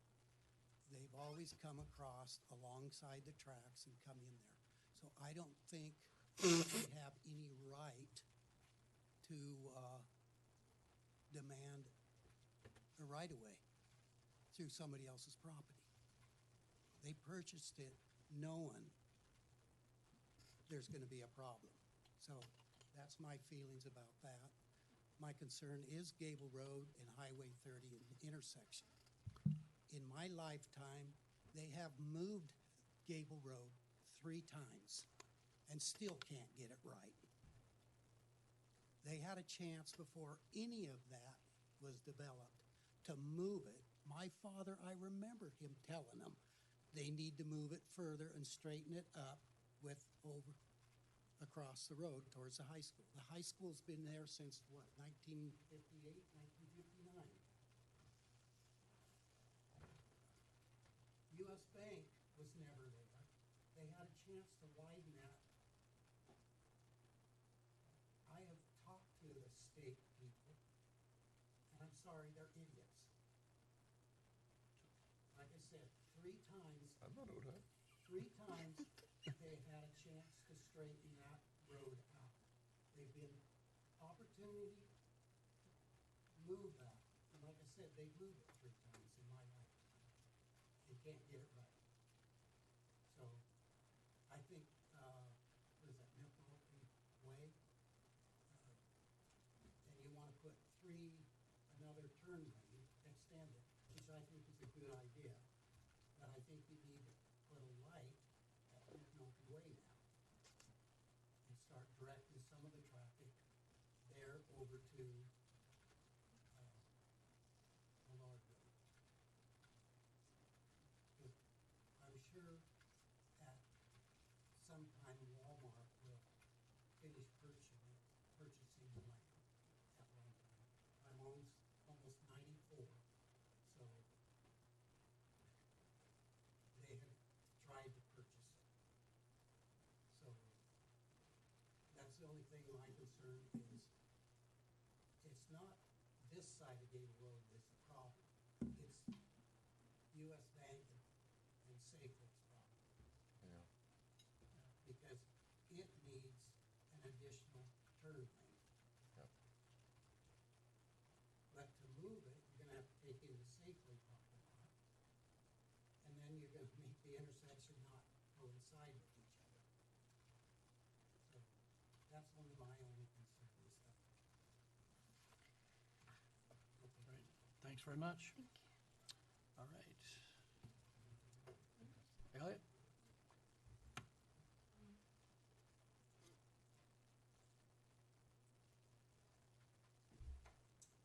My name's Elliot Michael. I own the parcels, and my business partner has gone back and forth and doing different things, but we're both pretty much control the 2 lots, the 2-acre lot and the 1,306-acre lot. For full disclosure, I do own parcels, so I do want to make that very clear.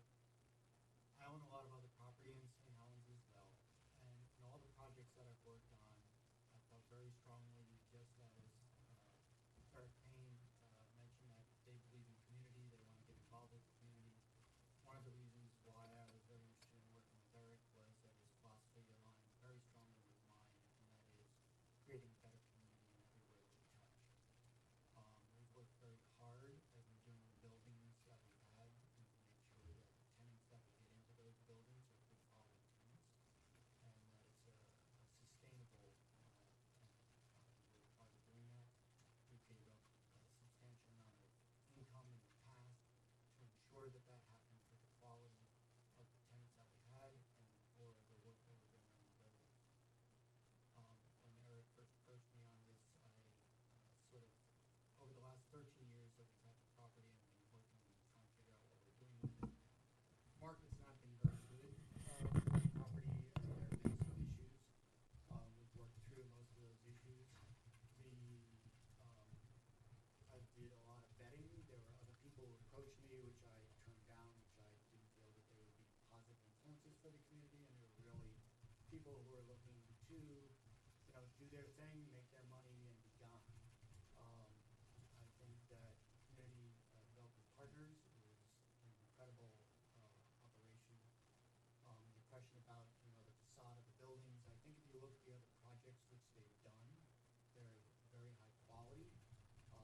They've enhanced the communities which they've been involved with, and I think they're an excellent organization to work with.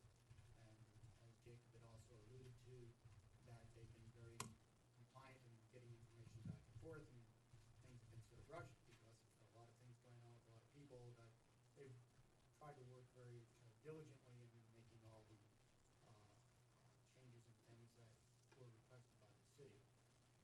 when we were looking at the project to address some of the concerns that came through, number one, for adjacent property owner to have to put a fence there, you know, I don't know how realistic that is, and Jacob brought up the other points, but we are putting a fence across as part of the wetlands work that we're doing, and we are actually deeding those wetlands in perpetuity that they can't be developed.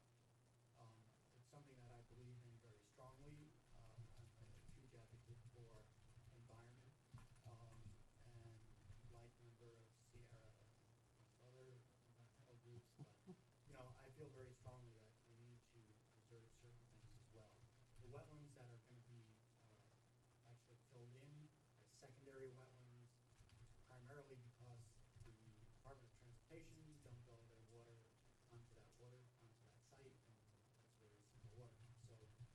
So in developing all of this, there has been the wetlands and mitigation work that has been done to mitigate for all of the wetlands that would be filled in, but retaining all of those. And one of the first conversations I had with Eric was that we are retaining those wetlands and we can't develop them.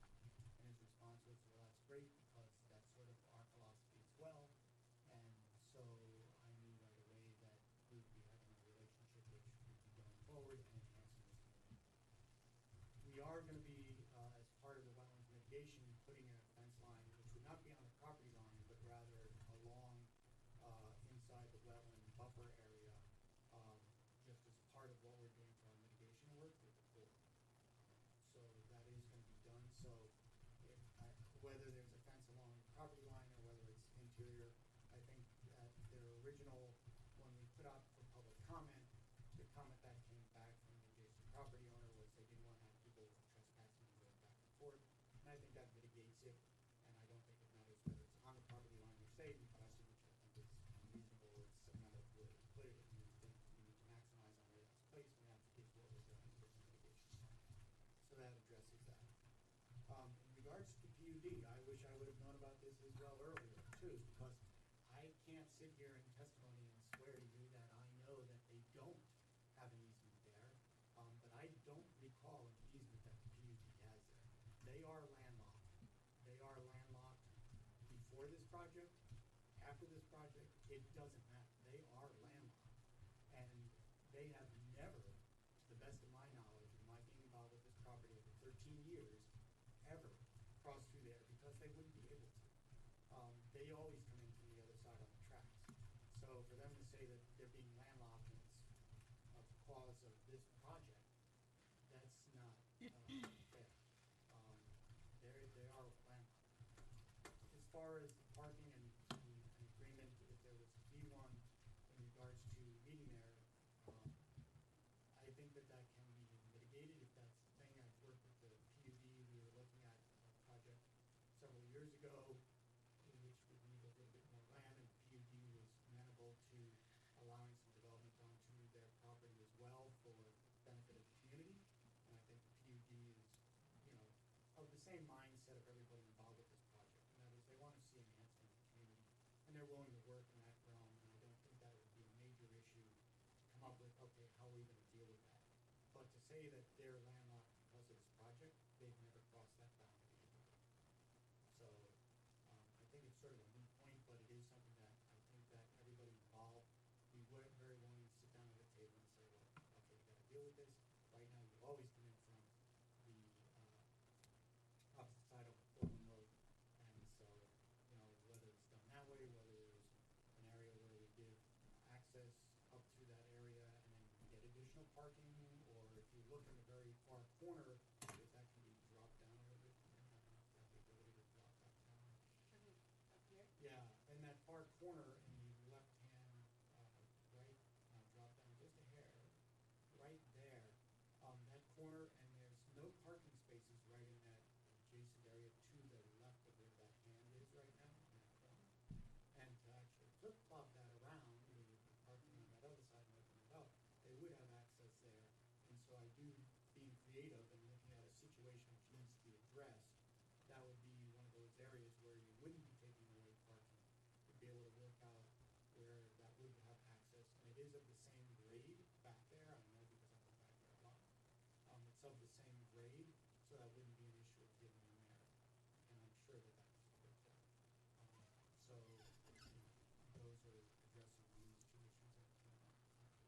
Would it be advantageous to you, though, if you were able to use part of that for parking?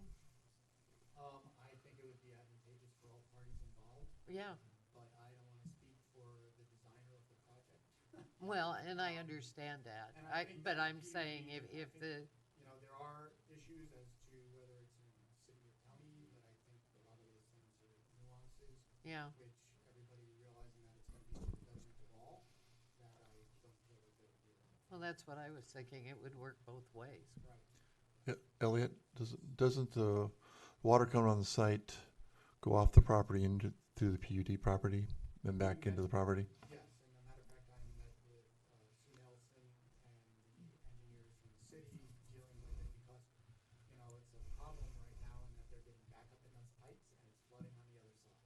Yeah. So they wanted my permission to be able to get in there, and I said, yeah, we don't want to have an issue, but let's look at how we're going to resolve it on a permanent basis.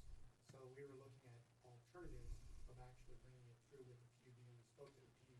Sue Nelson spoke with the PUD, and the PUD is amenable to looking at solutions which would include having that travel partly on their property along that line so that there would be better drainage through that area on a more permanent basis. What I was thinking though is if there's an access there, it would probably be crossing jurisdictional waters there. So just another issue. So that access would necessarily be a good access. Yeah, but that can actually, it's piped now underneath the Oh. roadway, and that can also be piped. Yeah. Yeah, it could be piped, yes. Yeah, I don't want to Could get a permit for it. Yeah.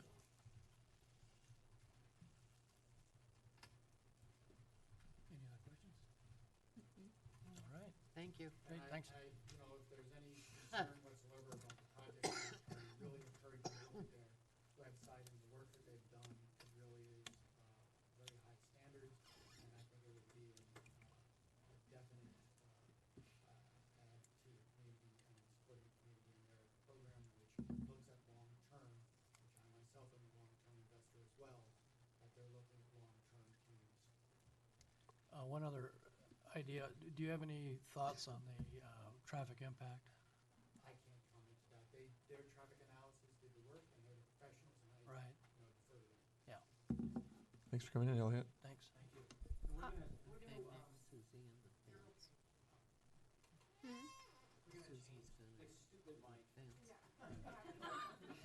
How do you feel about the mic, Jacob? Oh, I don't know, I just.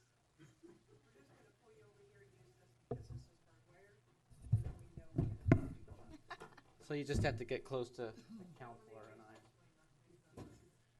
Yeah, sure. Get coffee while you're out there.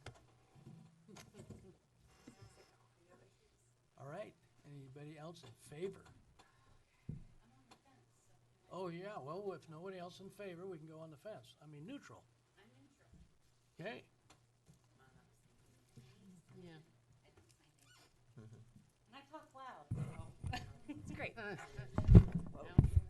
Susie Dahl. I live in Warren, Oregon. Layla Wilson is my mother. I was texting her while we were here, and she didn't receive a call from you, so I think you might have misdialed. She sent me her phone log off of her cell phone and everything, so she said she never received a phone call. The only reason, and that's pertaining to the fence, the only reason for the fence, the Columbia County dump stoppers went to her site on that property last year. We cleared the site, mowed it to clean up. There were people camping in there. Right now, if you drove by there, there's another tent there. So I work with the city on a regular basis. We give them access to get the people off. I can meet them there, but we have given them direct access. I take care of all my mom's business for her because she doesn't live here. When the dump stoppers went to that site in one day, they were only there one day, and in the first, I want to say 2 hours, they picked up a 5-gallon bucket worth of hypodermic needles. For somebody to go in there, whether it's from the neighboring property that are children, that's a concern. Or if people, transients, because what they're doing is they're walking, you can see the trail going straight through. It goes behind where they put those hay bales. It crosses over back behind Heller Enterprises on my mom's other property that borders McCormick Park, and they have a trail going all the way. You can see it on Google Earth, the trail going into McCormick Park the back way. So I need to put up no trespassing signs, obviously. But this is an issue. So that's the only reason for the fence, is for protection of people, not just on that side, but to keep them from kids going around to the other side and going through the wetlands to get there. Part of the other issue is that the tents, before she had it mowed last year, they were down in those wetlands. So that's one thing. Just for a clarification question, I'll give you the mic back. So if we're looking, so your proposal is to have a fence all along this line here? Is that? That was the proposal, but if they're putting it on the other side, it should still come all the way to that corner and a sign that says "Do not enter." Which corner? Right down here. So people, the kids coming along this path, it's a family community, a lot of kids that are gonna be there, they're gonna come over, and they're probably gonna go over here and try to play in a field. How many of us didn't play in a field as a kid? And from up here, I don't know where their fence ends, and I don't really care, but we're just concerned about over here. Another thing that you mentioned is the wetlands, how there's significant wetlands over here. I don't know when you looked at the map last. The only place the wetlands are is right here, where you want the road to go through, and a very little amount right here. That's it. So if you punch McNulty, pardon me? It did, but it goes all through here now. And so my dad actually had the portion of the property delineated for wetlands. He had a wetland inventory map of the whole place, had a certain area delineated for wetlands, and I have all that paperwork at home. It's no longer in the wetland inventory. I don't know why. How long ago was that delineation done? In the 90s, early 90s. Yeah, those delineations are only good for 5 years. And then they, because wetlands are dynamic, they Yeah. change. Yeah. They So change. It's something. Yeah. It's good. So, and It's about So- 2000 was an inventory, wasn't it? 2002? Our inventory was late 90s. Okay. Is when it was done. And my point is, wetlands aren't on straight lines, so the study shows them abutting it, so there's assumed to be some carryover. How far, I don't know. But that's... The wetland inventory is not a delineation. It's not as precise. Yeah. Oh, yeah, that's... I know, but still, you wanna punch a road right through there. And that's the other question.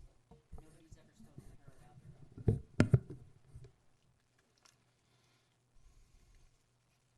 Just letting you know.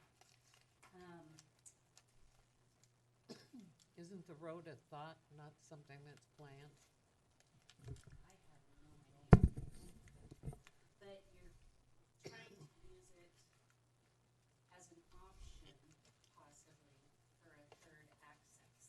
So, I just wanted to bring that up and express that for her.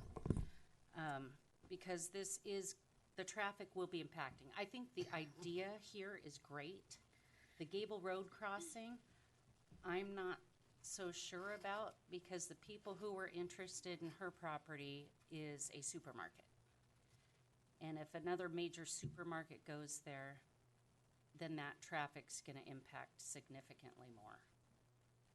So, just a thought. And then one thing for the highway and the water, I've lived here a long time. When they redid the highway from the 2 lanes to the 4 lanes, I've lived here my whole life. Back behind the Village Inn, that's where all the water is coming from. It goes under the highway and wraps through and comes down. Because that was, you could drive by any winter and the Village Inn was 3 feet underwater behind there. So, just a little history, little background, and that was the reason why for the fence. I don't think she'd have a problem if it's on that side, but just to let you know, there are some concerns with what's happening on that property and properties throughout the county, really. So if they extended their fence that they proposed to your property, that would fix your problem? I don't see why it wouldn't. To that, yeah, to that little corner down there. And Jacob, could a see-through fence be built clear to the highway, to the road? Well, I mean, Non-solid? the road extension, it's in our plans, been our plans for a long time. Obviously, we're not going to deal with it now, but we'll deal with it then. And, you know, as planners, we're supposed to look to the future and consider that. If there's a fence there now, you know, we'll just deal with it when the time comes. If it comes, yeah. You know, there could be legal challenges for that and all kinds of fun stuff that goes along with developing property. Yep, it does. So we both think it's a great idea. We were talking about it the other weekend when she got the notice. My mom said she thinks that's going to be great, but she does have concerns, especially for kids. Great, thanks very much. You're welcome. Any other neutral testimony? Seeing none. Oh, no, that, you got a rebuttal if you want later. Okay, any opposition to this? Seeing none. And now a rebuttal by the applicant. Do you have anything more you'd like to say?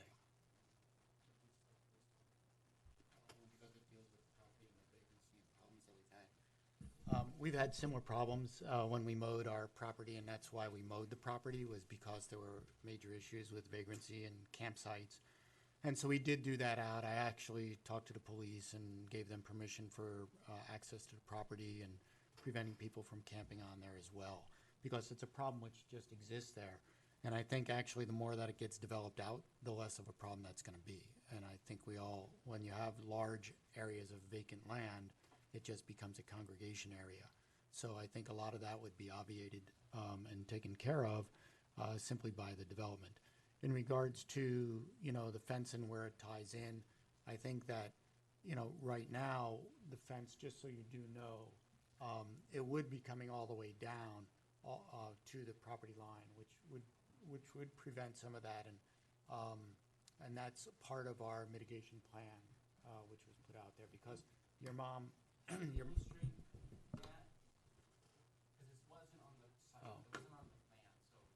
No, it's a part of the mitigation plan. And so this is part, and it's a fence which would actually run all the way along the wetland boundary area here, and actually it would be along this one. I don't think the exact line is not on any of the plans. It's just in a part of the mitigation plan that there will be a fence which is separating out that zone, and it would follow the course of the wetlands all the way down and around and across all the way through.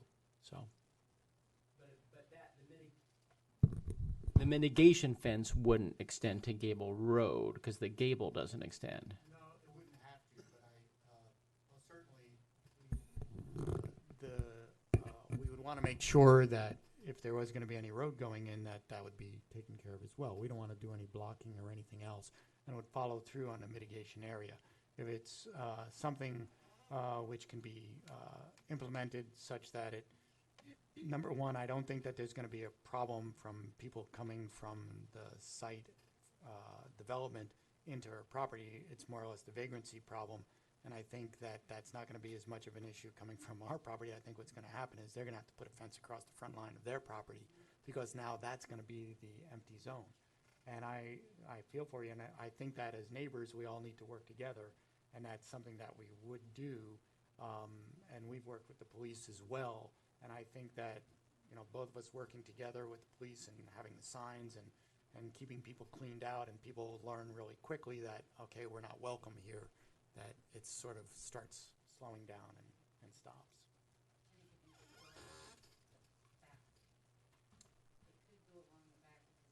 Well, that's the,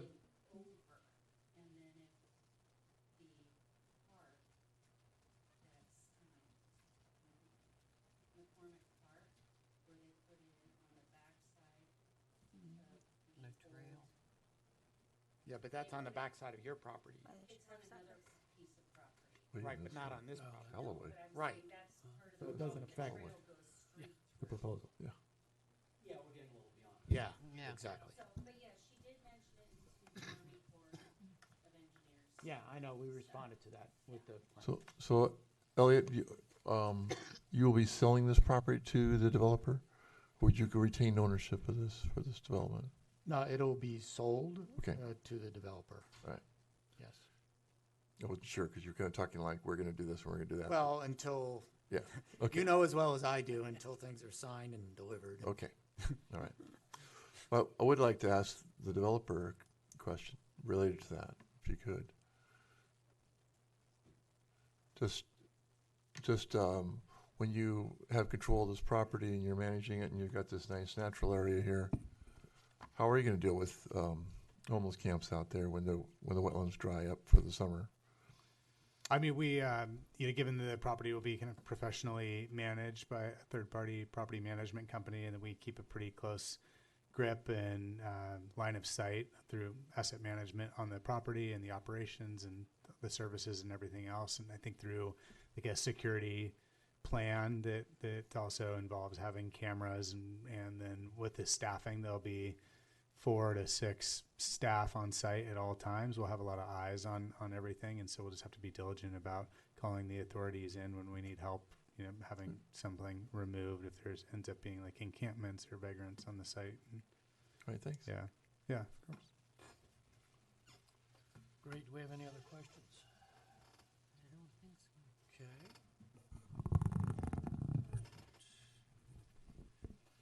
Okay, hearing no further questions from the commission and no further responses from the staff, the public record is closed. This matter is returned to the table for deliberations and oral discussion.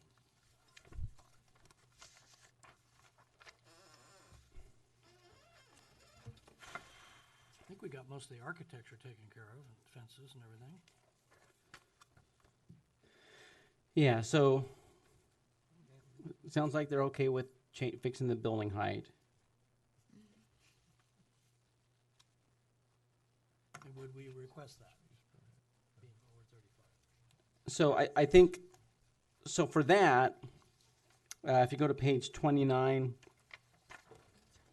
You have mine. oh, Sure.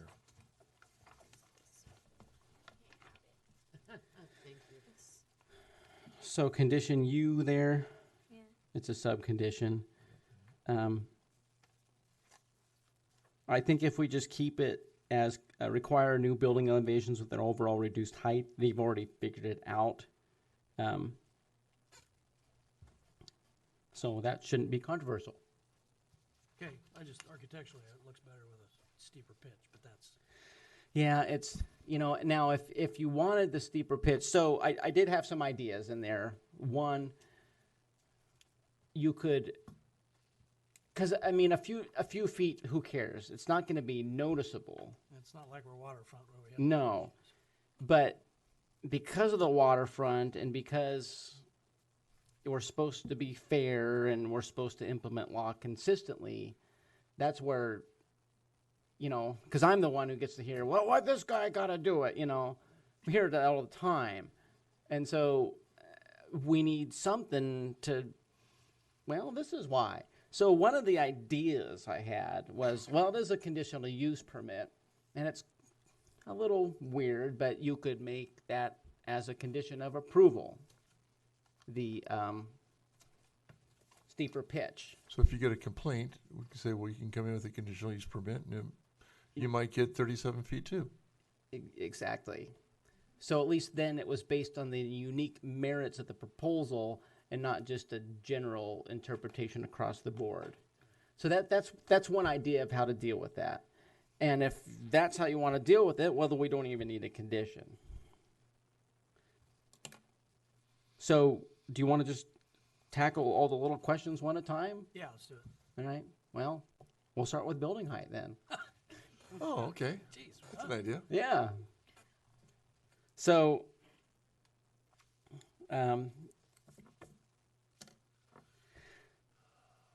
so it sounds like you wouldn't be, well, you need a variance to do that, and I don't think they want to do that. So how high is the building now that, Well, so the lesser pitch, and it does look more visually appealing with the higher pitch. the steeper pitch? It's a difference of 4 feet, and it's Okay. and it's It's a big difference, particularly when we're gonna be dealing with the waterfront later.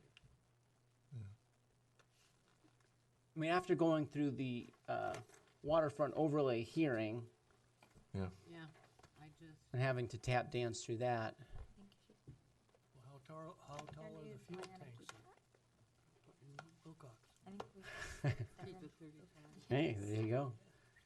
I think we stick with the 35. I agree. I think so too. Okay. I don't feel so strongly about that, but I'll go with the crowd. I understand the consistency. And of course, we'll have a motion, but we're kind of informally Yeah. taking care of it now. We're deliberating. Okay.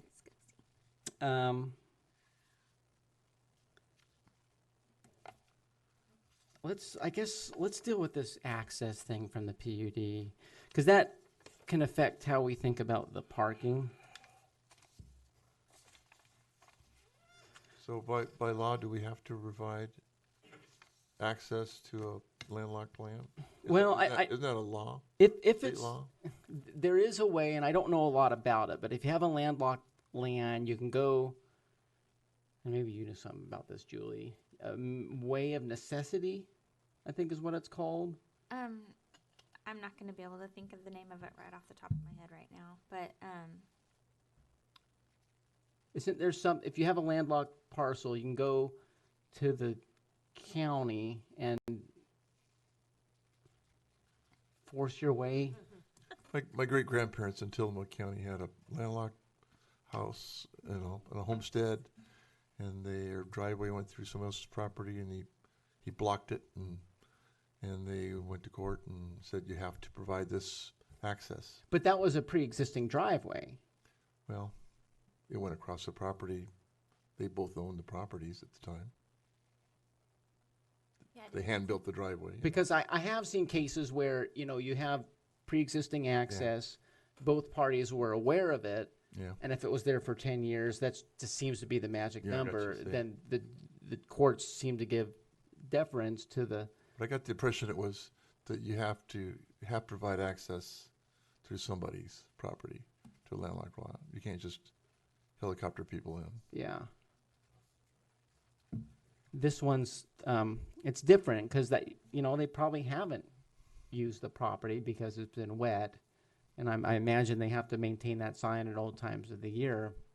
Can they go across the railroad anywhere? Okay. Yeah, but And can they is another question. I think the utilities are part of it too. It's encumbered by city utilities. yeah, there's some utilities going through there too. it's called an easement of necessity. Okay. And that would be something that I guess that they would need to discuss and then maybe have it recorded through the county. If that is county-owned and that's outside of the city limits, That property is, yeah. so. So it's something they would have to negotiate with the adjacent property owners, Doesn't right? have any bearing on their proposal, really, except for that parking issue. You think Yeah. you could get some parking over Yeah, that's the thing. there. Let's, So the public hearing is over. So that's okay. Due process. You can stay, you just can't talk. And, we can leave it silent and, if they need something. well, why don't we leave that silent? I Let's, think they can work it out with Kerpud. yeah, they'll probably work it out because they both have necessities, but let's go to the parking issue. Okay, so let's go to the parking. And take care of that if they need more. But if they work together on this, that gaining access might be the answer to the parking also. Well, all we have to tell them is, yes, we want 6 more spaces or not. And then I know they can that if figure they it out. could get the access, Well, they we might shouldn't, be able to get 12 parking spaces. That's right. from Kerpud. but they might have to do, They lesser get RV units or storage. something. The problem is it's very hypothetical. It wasn't at all part of this proposal, and so, Mine was just, And Yeah. it's outside of the city limits, so there would be additional, Yes. conversations with the county. And yes, and it could be lot line adjustments, annexations. I know there was testimony about it being just nuances, but it would be a lot of busy work, pain in the butt for what may be a little reward. And that's from the person who has to process that stuff. Like that be? So, but in any case, so the question is, do you think being short 6 spaces is justified or not? Well, my gut feeling is there's never enough spaces in apartment complexes. That more is better than less. But, because there's always, people have more cars than you want them to have. And they have friends that come over. Yeah. Or relatives that dropped in from a state that's 5 states away. But I understand the tightness of the site. Well, I think they've really worked hard on the Yeah. wetlands issue, and there's a lot of real estate there that it would be nice to use, but they can't. And, you've got the rules of what, the 2-bedroom is 2 spaces? Mhm. 2 spaces. Yep. Yeah, I just don't think what is that, 2%? 6 spaces? It's pretty small. It's 1%. 1% of the whole. Yep. Yeah, scheme of things, it's not very much. It sounds. Not much. Sounds not worth really, having a big problem, I think. And parking requirements, it's very arbitrary. You have to have a number. Yeah. But, would it work? Big project, they're gonna have on-site managers, and there's gonna be parking probably issued, or, they're gonna have to manage that. So, make everybody happy in that whole complex. So I don't think it's an issue, but that's mine. I don't think it's an issue that we as a planning commission can solve for them. Yeah, but the question for you, are you cool with 6 less? That's the... Yeah, we're gonna require them to have 6 left. And basing, I think the wetlands is a perfectly fine example. It is unique. It's a huge amount of area. Yeah. But, you need to be okay with that. Well, can you cut us off 6 spaces out of your wetlands? It's not the wetlands, it's the city buffer. Yeah, there you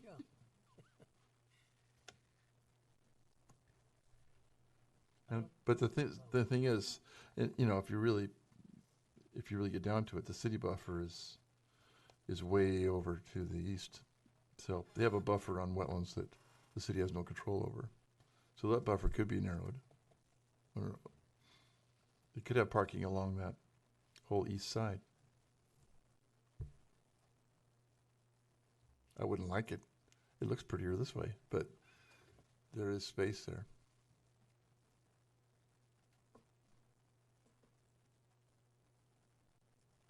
So given that argument, it talks about preserving natural features, and if you look at our wetland rules, you have to prove that the impact to the buffer is justified.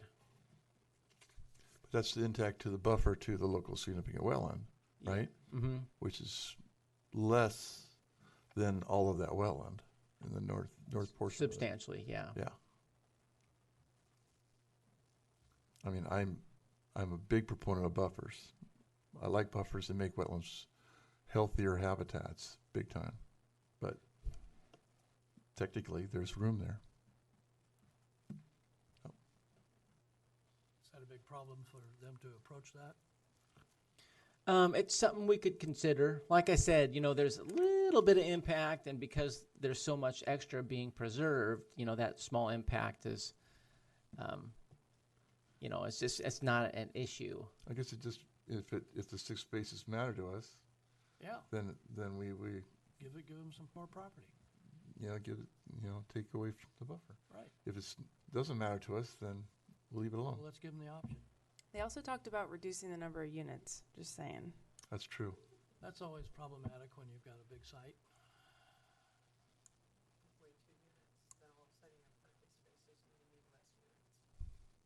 Less, well, no, if you take away 2 spots, that's 4 parking spaces less.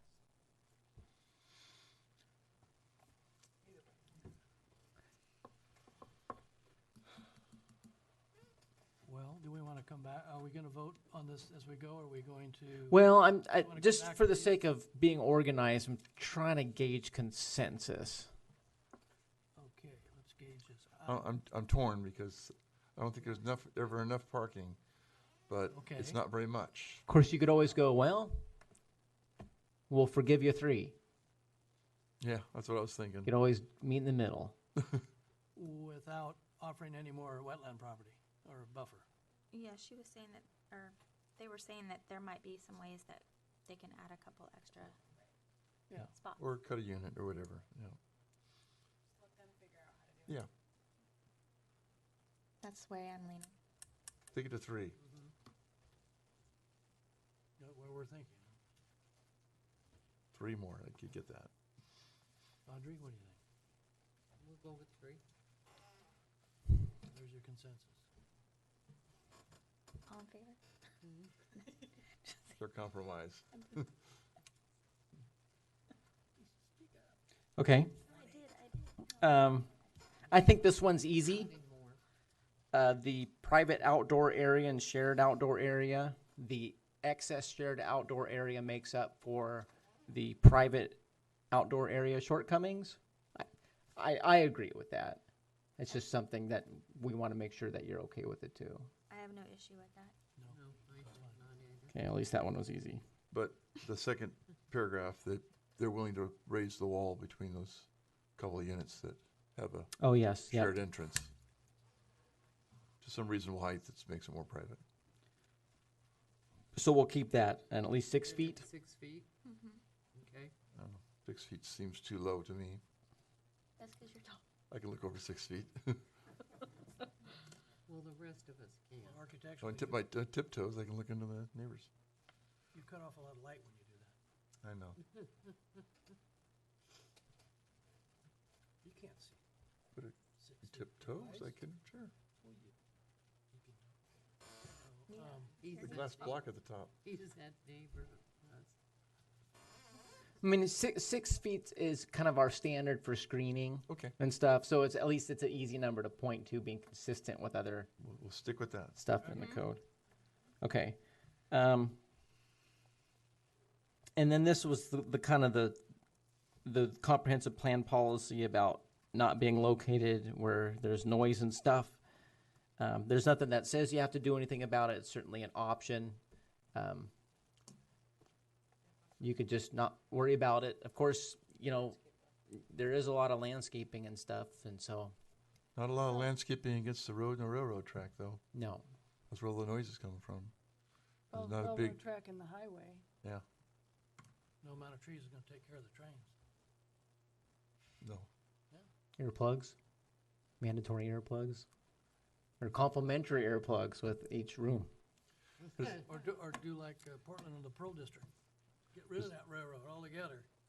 Well, would it be possible to put in additional soundproofing insulation in the units that are most directly affected by the railroad track? That would never lower the decibels enough to do anything. So it wouldn't be useful use of money.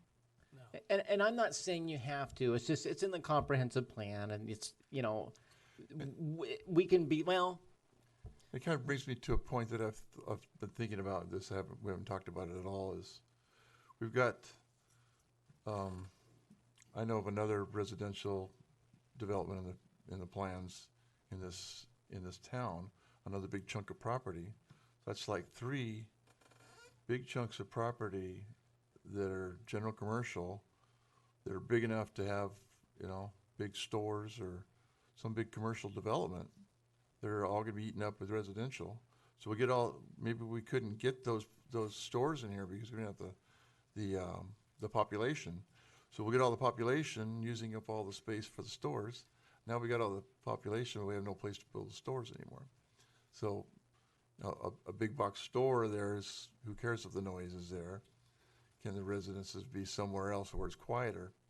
It's just it's a marketing thing. People coming in and they're gonna build here, and they can if we condition it properly, but the reality is, where else would we build commercial? So, There's a lot more vacant But what, visible from Highway 30? Not much. Not this big. Across the railroad. Yeah. Well, you've got industrial just to the east zone. I'm not trying to kill the project, but, you know, it's just, that's addressing your point here, the undue noise for residential. There might be a quieter place to live than right there. But they did a good job of making it as private and quiet as possible. The open courtyard is going to be a lot quieter inside those buildings than on the other side of the buildings towards the road. Well, I think it's hard to turn a highway town into a urban setting.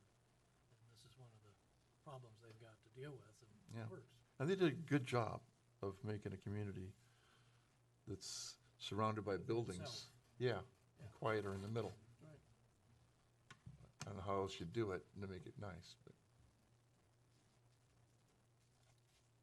Next.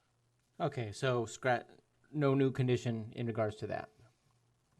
So then the next issue would be the fence request from the written testimony and oral testimony provided to prevent or to help prevent trespassing. And that would be along the east side. Well, like Elliot said, they need to put up a fence for their own land, and keep the trespassers out. And so, just putting a fence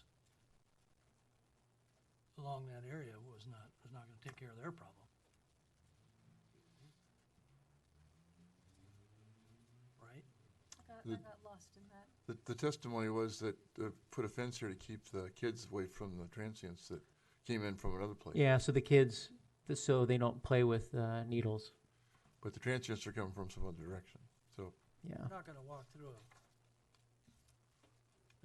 populated subdivision where people are living there to go into that property, I don't think. I think Dan's point is the transients, I would assume, are less likely to walk through.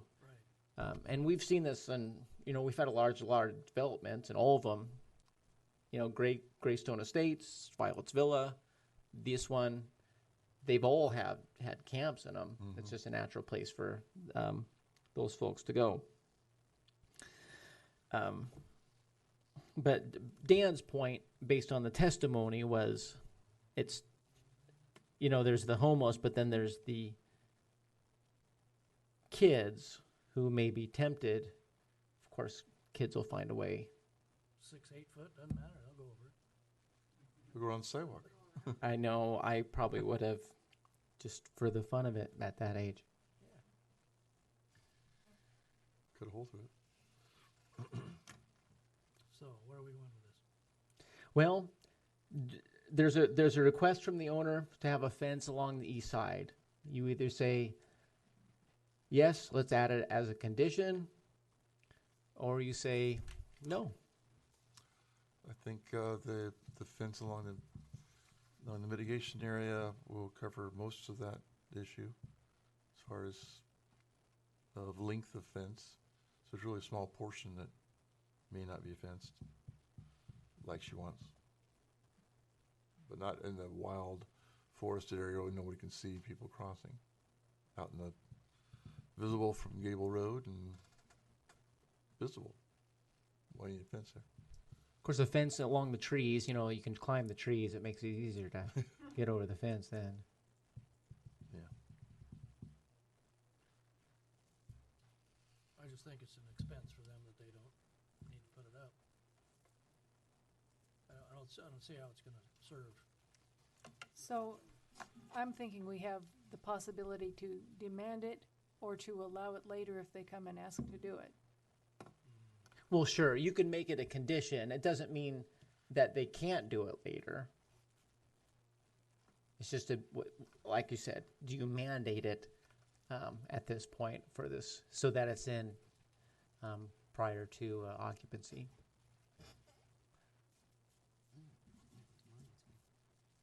I don't have a strong opinion either way on that. Well, I didn't ask them about the type of fence they're gonna put there, they talked about. along the wetland already? Or am I not following? I don't know what kind of fence. Yeah, I mean, what kind of fence are we talking about? That's a whole, Just a security fence. Yeah, At the minimum. something that At the minimum. You can see through. lessens the ability to trespass. That could be many types. Something that lessens the ability to trespass, but also enhances the views of the wetland. Not to be cold, but if we don't require that of this developer, if it's a concern of the adjacent property owner, they can put up a fence. I'm not trying to be nasty, but they have the concern. of fencing only one side. Yeah. Go walk around the end of that fence. It's true. Yeah. It's the weakest link. So is it reasonable to leave it at the discretion of the group that's building the project? Or do we want to weigh in and say, yes, you must, or no, you may not? Well, and this is a good question. It's one of those interesting things. You know, you can impose it because it's a conditional use permit if you think it's going to mitigate an impact to the quality of life or some other impact to the use. This is one of those, you know, I'm hearing arguments that goes both ways, and this is one of those things you could argue all night and you're still going to have, you know, one side and the other. It's just not, it's not that there'll be no fence, there will be a fence. And if there's need for more fence by the adjacent property owners, they can work that out between them. I don't see a reason to mandate it for me, but.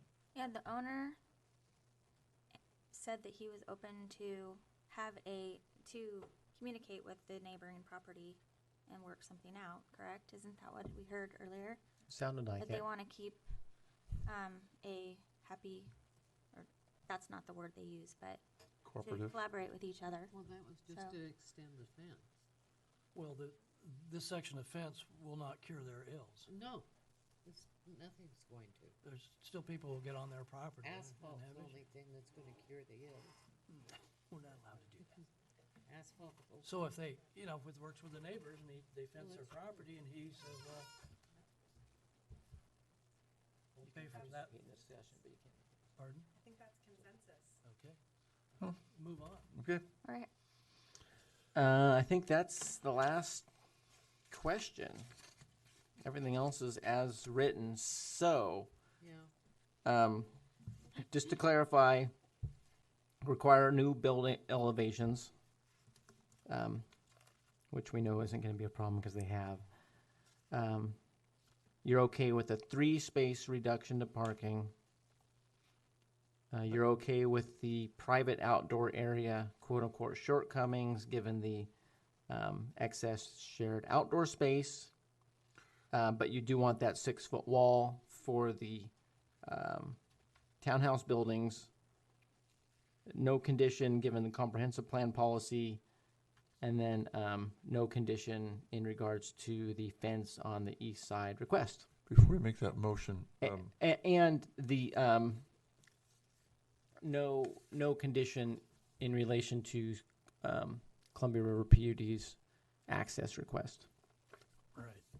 before we make a motion on that, I still did have a question though about the TSP planned development and the riverfront access plan development conflict, or difference, I should say. So they came under the wire, so they don't have to do the riverfront access plan. But if they were to build the plan, the TSP plan, because we have this vision of this bikeway and a shared pathway, it doesn't do any good to come up to this big property here and it doesn't work anymore because it's totally different. My question is, we can only require them to do this, but is there enough space here to do the riverfront access plan? If the city got a grant to, build the whole thing down Gable Road or whatever. So the riverfront connector was based on the right of way widths, which are Okay, so it's within the right. wider in this location. Yeah. And we've talked about transitions. I mean, between this and the driveway to Wilson Oil is the old curb tight standard. And this could be the next standard. But then you have other properties like the John L. Jersey one that was built under the TSP standard. And The recent one. yeah, just not too much farther down the road. And when we were working on the riverfront connector, we're like, son of a gun, how do we make this work? And in that case, there is excess right-of-way between the property line and the back of the sidewalk, and so it could be a case where the cycle track it's still there, it's just on a different side. It's too bad they put the fire hydrant where they did, because that's right in the middle of the cycle track. So the thing is that there's room, so you could design it so maybe they're building to the standard, but you have the extra canvas to paint the full picture in the future.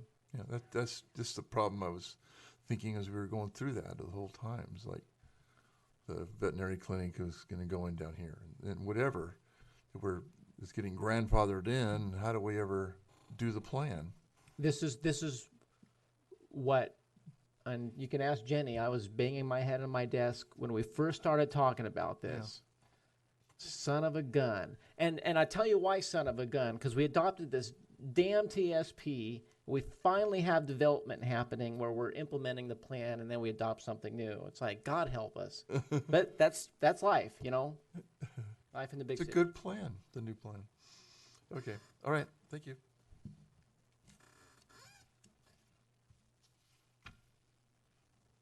Are you? So That's right. I just said before a motion is made, but I would make the motion that we accept the bulk of what he already wrote, and then the special areas that we had question about, that we asked them to reduce the height, so not give them a variance for the height. Have them squeeze three spaces out of someplace, and pump up the dividing wall in the townhouse area a little higher. And That's it. that's it. Of the text in red, that's it. Yeah. And just so what I mean is to help the commission when these are huge reports, I'll put the things to think about in red. It just makes my life easier and their life easier. So All right. Is there a second? Second, We have a motion and seconded. yes. All in favor? Aye. Aye. Opposed? All right. and then motion for Motion signature. for Commissioner to make a motion that chairperson sign the final decision. So moved. So moved. Okay. Second. All in favor? Aye. Opposed? All right.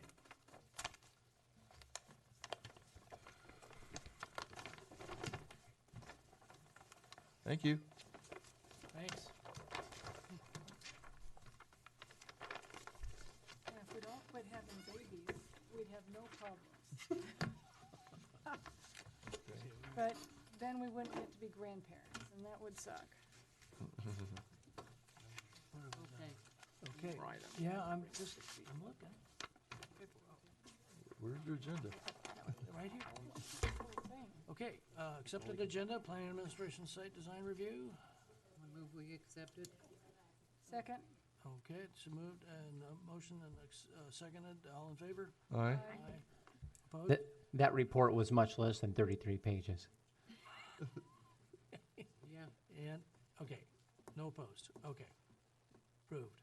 Planning director decisions. Anything there that, No. Nope. all right. And then planning department activity reports, August 28th. Got it. Okay, any other items for discussion? Council Carlson has something. I have a quick question, and this, so we've started doing planning reports to the council, and Jenny and I kind of trade off each month. And one thing came up at the last meeting about a concern about annexations. I don't know what the concern was. I was talking about the process. Do people self-select annexation, or do we go out and like look at the plan and go, I know just from 6 years, you look at, there's little bumps in the city zoning, and you're like, we need to talk to these property owners and straighten up this line. Or do we just let it happen naturally with development? You know, I piece was by piece? under the or do assumption we- that they had initiated. Yeah, they initiate it, and I've seen letters from before my time that have gone up to say, here's why you should annex. And nobody, they go, I think that would be a waste of time. I mean, it doesn't mean we couldn't ask, but most people are gonna be like, hell no, I have a feeling. Yeah. The issue, like, talking with this project here, where part of it's city, part of it's county, and as you come down Gable Road and it turns into Old Portland Road, and you have all of that hopscotch issue with jurisdiction, it's like, I thought you couldn't have a wrecking yard in the city. Well, that's county, but this is city, and they're side by side. And it's like, if you marketed it as a benefit, as you're gonna get utilities, and you're gonna get this, and we're gonna get grants, and we're gonna do this, it's all gonna, a rising tide kind of thing, rather than waiting for it to happen.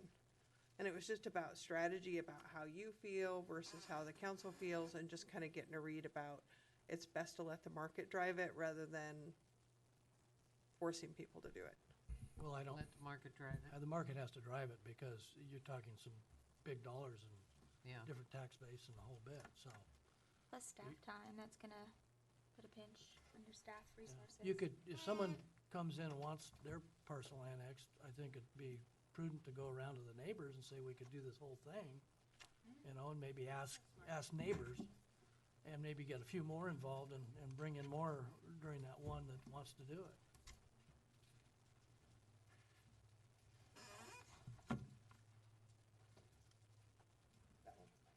I got a question, compiling planning-related data for the new police station, 3 potential sites. Yep. What are you looking at that I didn't get? Yeah, what? Get that either. You gotta download this. Yeah, you get it in the email. It doesn't come in your packet. They slide this back, right? So I've been bringing. Maybe I should start putting less detail in that, so that you don't ask questions. No. Was the middle school supposed to have a sidewalk before it could open? They have temporary occupancy because school started. So we had meetings about them because we knew it was gonna. So yeah, let's talk about the middle school. So, they knew they weren't gonna finish, and so in early August, late July. So, anyways, summer was. There was about a month left, and they're like, "There's no way we're gonna finish this in time." So we talked about what they would minimally need to get temporary occupancy. Right. And my concern was, well, you need some of your parking so you have something to help manage it. They got that in. They still, like the middle school, the gymnasium isn't occupiable. So there's still stuff in the building. There's still a lot of site improvements. And they've assured us that there's No sidewalks. there's not a financial issue and the sidewalks will be done. Well, that's what I was asking, Dan, was how did they open without sidewalks? Yeah. Because it's a temporary occupancy. Yeah, they worked on Yeah. that. I believe they opened without furniture too. Their planned purchases are ordered and paid for but had not arrived. Didn't they use Amazon Prime? My granddaughter She's started gonna there, plan it 6th overnight. grade, new building. Started there, yeah. Yeah. And it's, what do you do? Sorry, you can't start school. Hi. It's kind of a tough thing. The other building's demolished. Yeah. That's right. So Jenny, are you going to this workshop, this Boardwalk Nature Wetland? That's, Do you know about that? well, I just read it here. Oh, What yeah. is it? I don't know if you. I've never been there. Have you? So, It's in Milwaukee. What is it? oh, I know this one. I permitted it. Oh, really? Is it cool? It's right behind my niece's house. And they Oh, had a big fight with the Oh, really? native property owner. Well, yeah. they're showing it off and they're doing a workshop to talk about how they permitted it and how they did it. So I can tell you more about it. maybe wait till after I see it. No, don't go. Yeah. I haven't seen it yet. Yeah, so I'm going to a workshop I on w- how I to was- build trails and boardwalks over wetlands. I was just That would be nice. they did it in conjunction with rebuilding a sewer line. They had a sewer line they had to redo through there, so they kind of did it all at once. They tried to get the neighboring wetland area, a boardwalk extended to there, but the neighbors there didn't want it, and they fought it. So it's just shorter, but it could potentially be extended.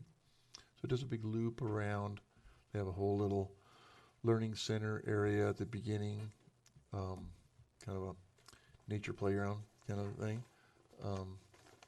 They didn't build the boardwalk to my niece's neighborhood that they said they were going to, but I don't know.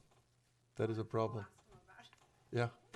The other thing is the triangle lot that the vet clinic's going on. What's stalling that? I've heard it's the city because there's a water leak in the sewer. They fixed it. Have they? Yeah, the water leak is fixed. Okay. There was multiple things wrong with the water. It wasn't one thing. They thought it was one thing. No. And they got that, and there They was can't another thing. find it.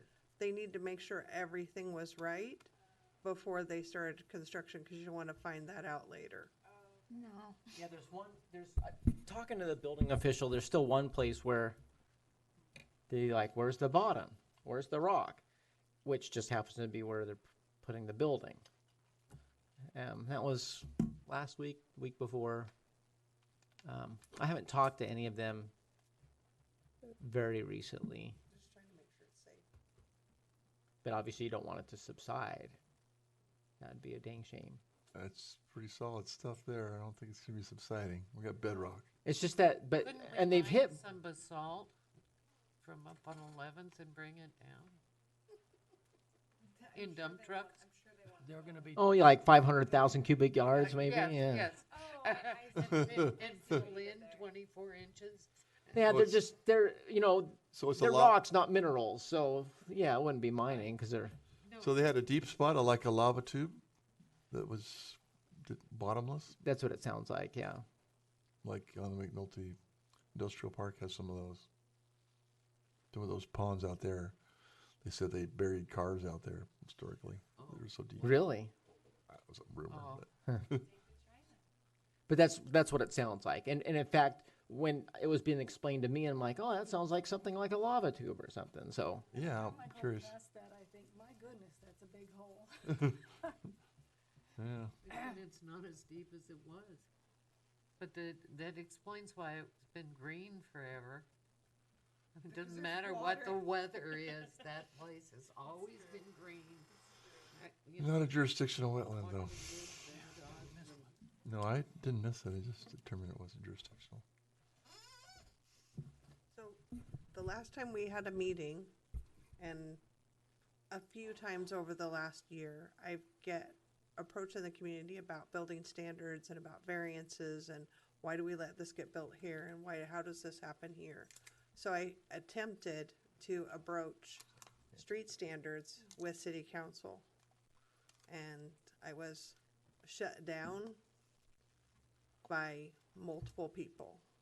Surprise. We talked about this last time, right? They shut me down. We just had a meeting and I tried to, and literally got shut down as it being not friendly to developers. And my rebuttal to that is there are people in line trying to build in places where they have street standards. So I don't think it's a barrier to developers. I think people think it's a barrier to developers. Well, you're talking about a design standard for Right. street fronts. Specifically, there's a lot of infill lots that are happening Right. in our historic district that are not being built to any kind of standards of what the street looks Will like. we implement that just in the historic district? Or, They weren't willing to entertain any ideas. well, we know, yeah. They shut me down. Tell them it's affordable. So with, well, the only thing that has that is the riverfront district does have that. The riverfront is protected, but like, Talking about architectural standards, just to be clear. Did you hear what Russ said? That's, street standards, I'm not singling out a single building, but it's like, for me, it's skinny streets, skipping sidewalks, garages clear up next to the sidewalk. Those kinds of things that are just kind of starting to squeeze in. The issue that I'm trying to get city council to say is, do we stand for anything? Or is anything negotiable? And they basically said, we don't want to even talk about that subject. Well, anybody that would come in for a building permit would have to go through a design review then, basically what you're saying? And that's a huge, burden to put on them. And then, We did, back in 2010 or so, we did propose architectural standards for the entire historic district, and it was shut down hard. And ironically, one of the lead proponents of shutting it down was Skip Baker oh, Well, Skip Baker after he retired. also built a volcano that shot up into the electric power. But that my was goodness. so that was attempted about 10 years ago, and it was very ugly. A simple thing could be, and if I may, so a simple thing could be requiring windows on walls facing streets. yeah, I think we could look into maybe, even more, parameters there without controlling it totally. Yeah, I don't want to shut people down from making improvements. No, but when you take builders that have a plan they use and they turn it and put it down and then there's nothing on the, we're talking about the same thing, I think. It just is really an eyesore, on the streets and, I think brings down the value of the houses around. Yeah, I mean, all the homes would be worth more valuable, would be nicer and worth more money if they all look nice and they Right. match. Yeah. Even an attempt at But can we sort of open that can of Oh, worms yeah. again and sort of approach have a that? conversation on a less hearing night. Yeah. Not a full-blown review, but just like, what does that look like review light? Did you have, documents on what that would be?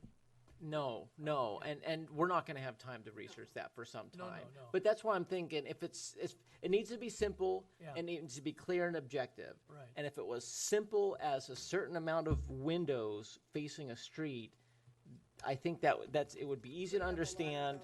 It would be a simple amendment, and as long as you write it right, it's clear and objective, and it makes sure that some of these recent ones would have windows facing the street. And I think it would be easy to sell to the public as long as it's not, the whole thing, 50% windows, that would be too much. But from a value standpoint, from a crime prevention standpoint, there's a lot of public health, safety, and welfare just putting in windows. And I think we need to keep it simple from a practicality standpoint. But that's my idea. Okay. Roping skinny streets in there is not a smart way to get it done. Well, it's like, there's a couple things you mentioned and they seem like they're all over the place and you need to focus on. in the time I've been here, I've seen a lot of variances granted that I probably would not have granted because I don't believe it improves the neighborhood. I believe it dumbs down the quality of life, and I believe it screws the property owners and the neighbors. And I've seen homeowners build into these developments. They live there 2.5 years, and literally 3 years into the development, all the houses are for sale because there's no front yards, there's no places to park, and it's like, what I'm hearing and what I'm seeing, my perception is there's some people that are squeezing all the money out of the property and then they're gone. And so then we're left with this neighborhood that it's like, it doesn't really match the lifestyle of what people live out here. And I've heard Sheila talk about lifestyle before, about, we talked about this with the R5 and the R7 up there. It's like, there's no, those lots where there's no yard and there's no place to park, and it's like, how do they live? Because people I've heard, Jacob, he goes, car is king in Columbia County. People don't have one, they have three. And then they have a visitor, and then they have a teenager, and all of a sudden you can't even pass that street, and then you gotta have kids and dogs out there. And I just thought, be more cognizant of the personality of the neighborhood. If you're gonna build $500,000 houses, make it a $500,000 neighborhood. It's just, there are things that Okay. bug me, but I sit over here and you guys make the decisions. And the city council vetoes them, because you just mentioned the R5s that have R7 houses on them. Right, I mean, Yeah. it's just. That those little- wasn't us. That But wasn't those us. little things Well- happen, The approval for the R7 house on the lot right. was some of this. But it was a But- few of them. Yeah. So does this mean that we're gonna have to show up at city council meetings and say, we said no? Yeah, I'm not sure. I mean, it's like if I'm just making mountains out of molehills and I gotta go away. No, I don't think so. No, I think we can make a presentation to it and see how No, we we react. appreciate and- that. I'm just saying, just Right. talking about, cause I'm trying to be with you and represent this understand. feeling because you guys are on the front lines. And I know what you're bucking. Yeah, what? I know what you're bucking. Yeah, and I'm just trying to make it. No, well, you could go with that too, but that's not what I said. No, I mean, I just, It sounded like bucking. you know, you get to a certain age, Me you too. start talking about a legacy. All I heard was bucking. And what does this community look like 30 years from now? Are you getting It's this? 10 people o'clock, gonna, you what the guys hell need did to they go to do? bed. That's all. They were nicer to me at least. You got yelled at. No, I know what I said. I got shouted down in city council. It Really? was pretty quick. By Yeah. whom? I got shouted down. The mayor. The usual people. Oh, The mayor? Yes. He's also he's a developer right now, oh, yeah, all right. he's very sensitive to So is he now building his house project that they brought by here?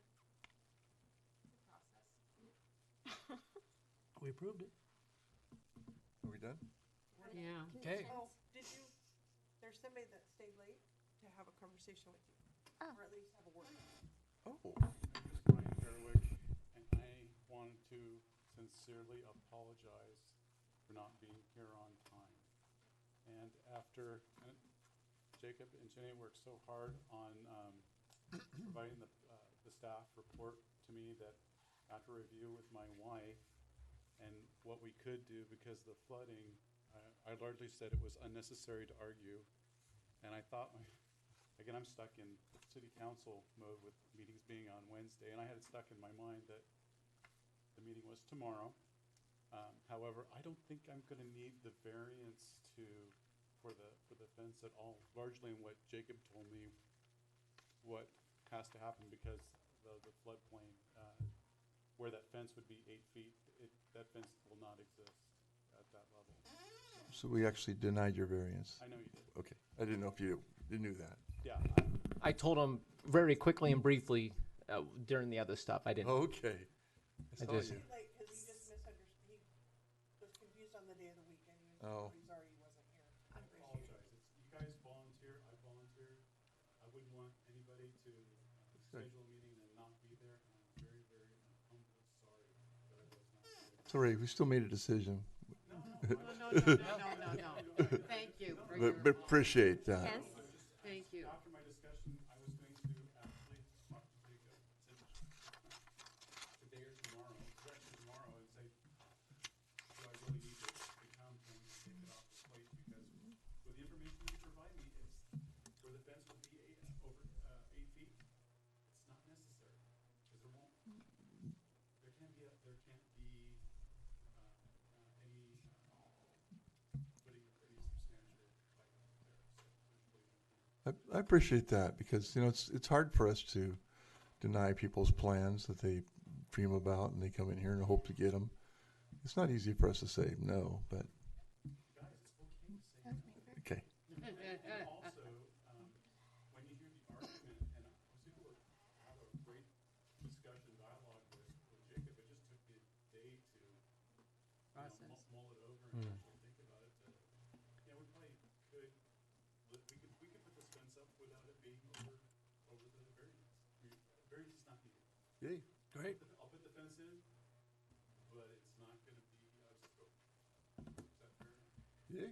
Unless there was Win-win. anything else that was important for you guys. No. No, Sounds fine. Height and location, height and the length of it. Yeah. So you'll have to get with Jacob on that. I'll get with Jacob on that because the concrete is gonna end where he told me to put it, so. Great. I'm sorry, but thank you so much for It's all right. Not a problem. It's no problem. Thanks, Brian. Thanks. All right, it's now 10:00.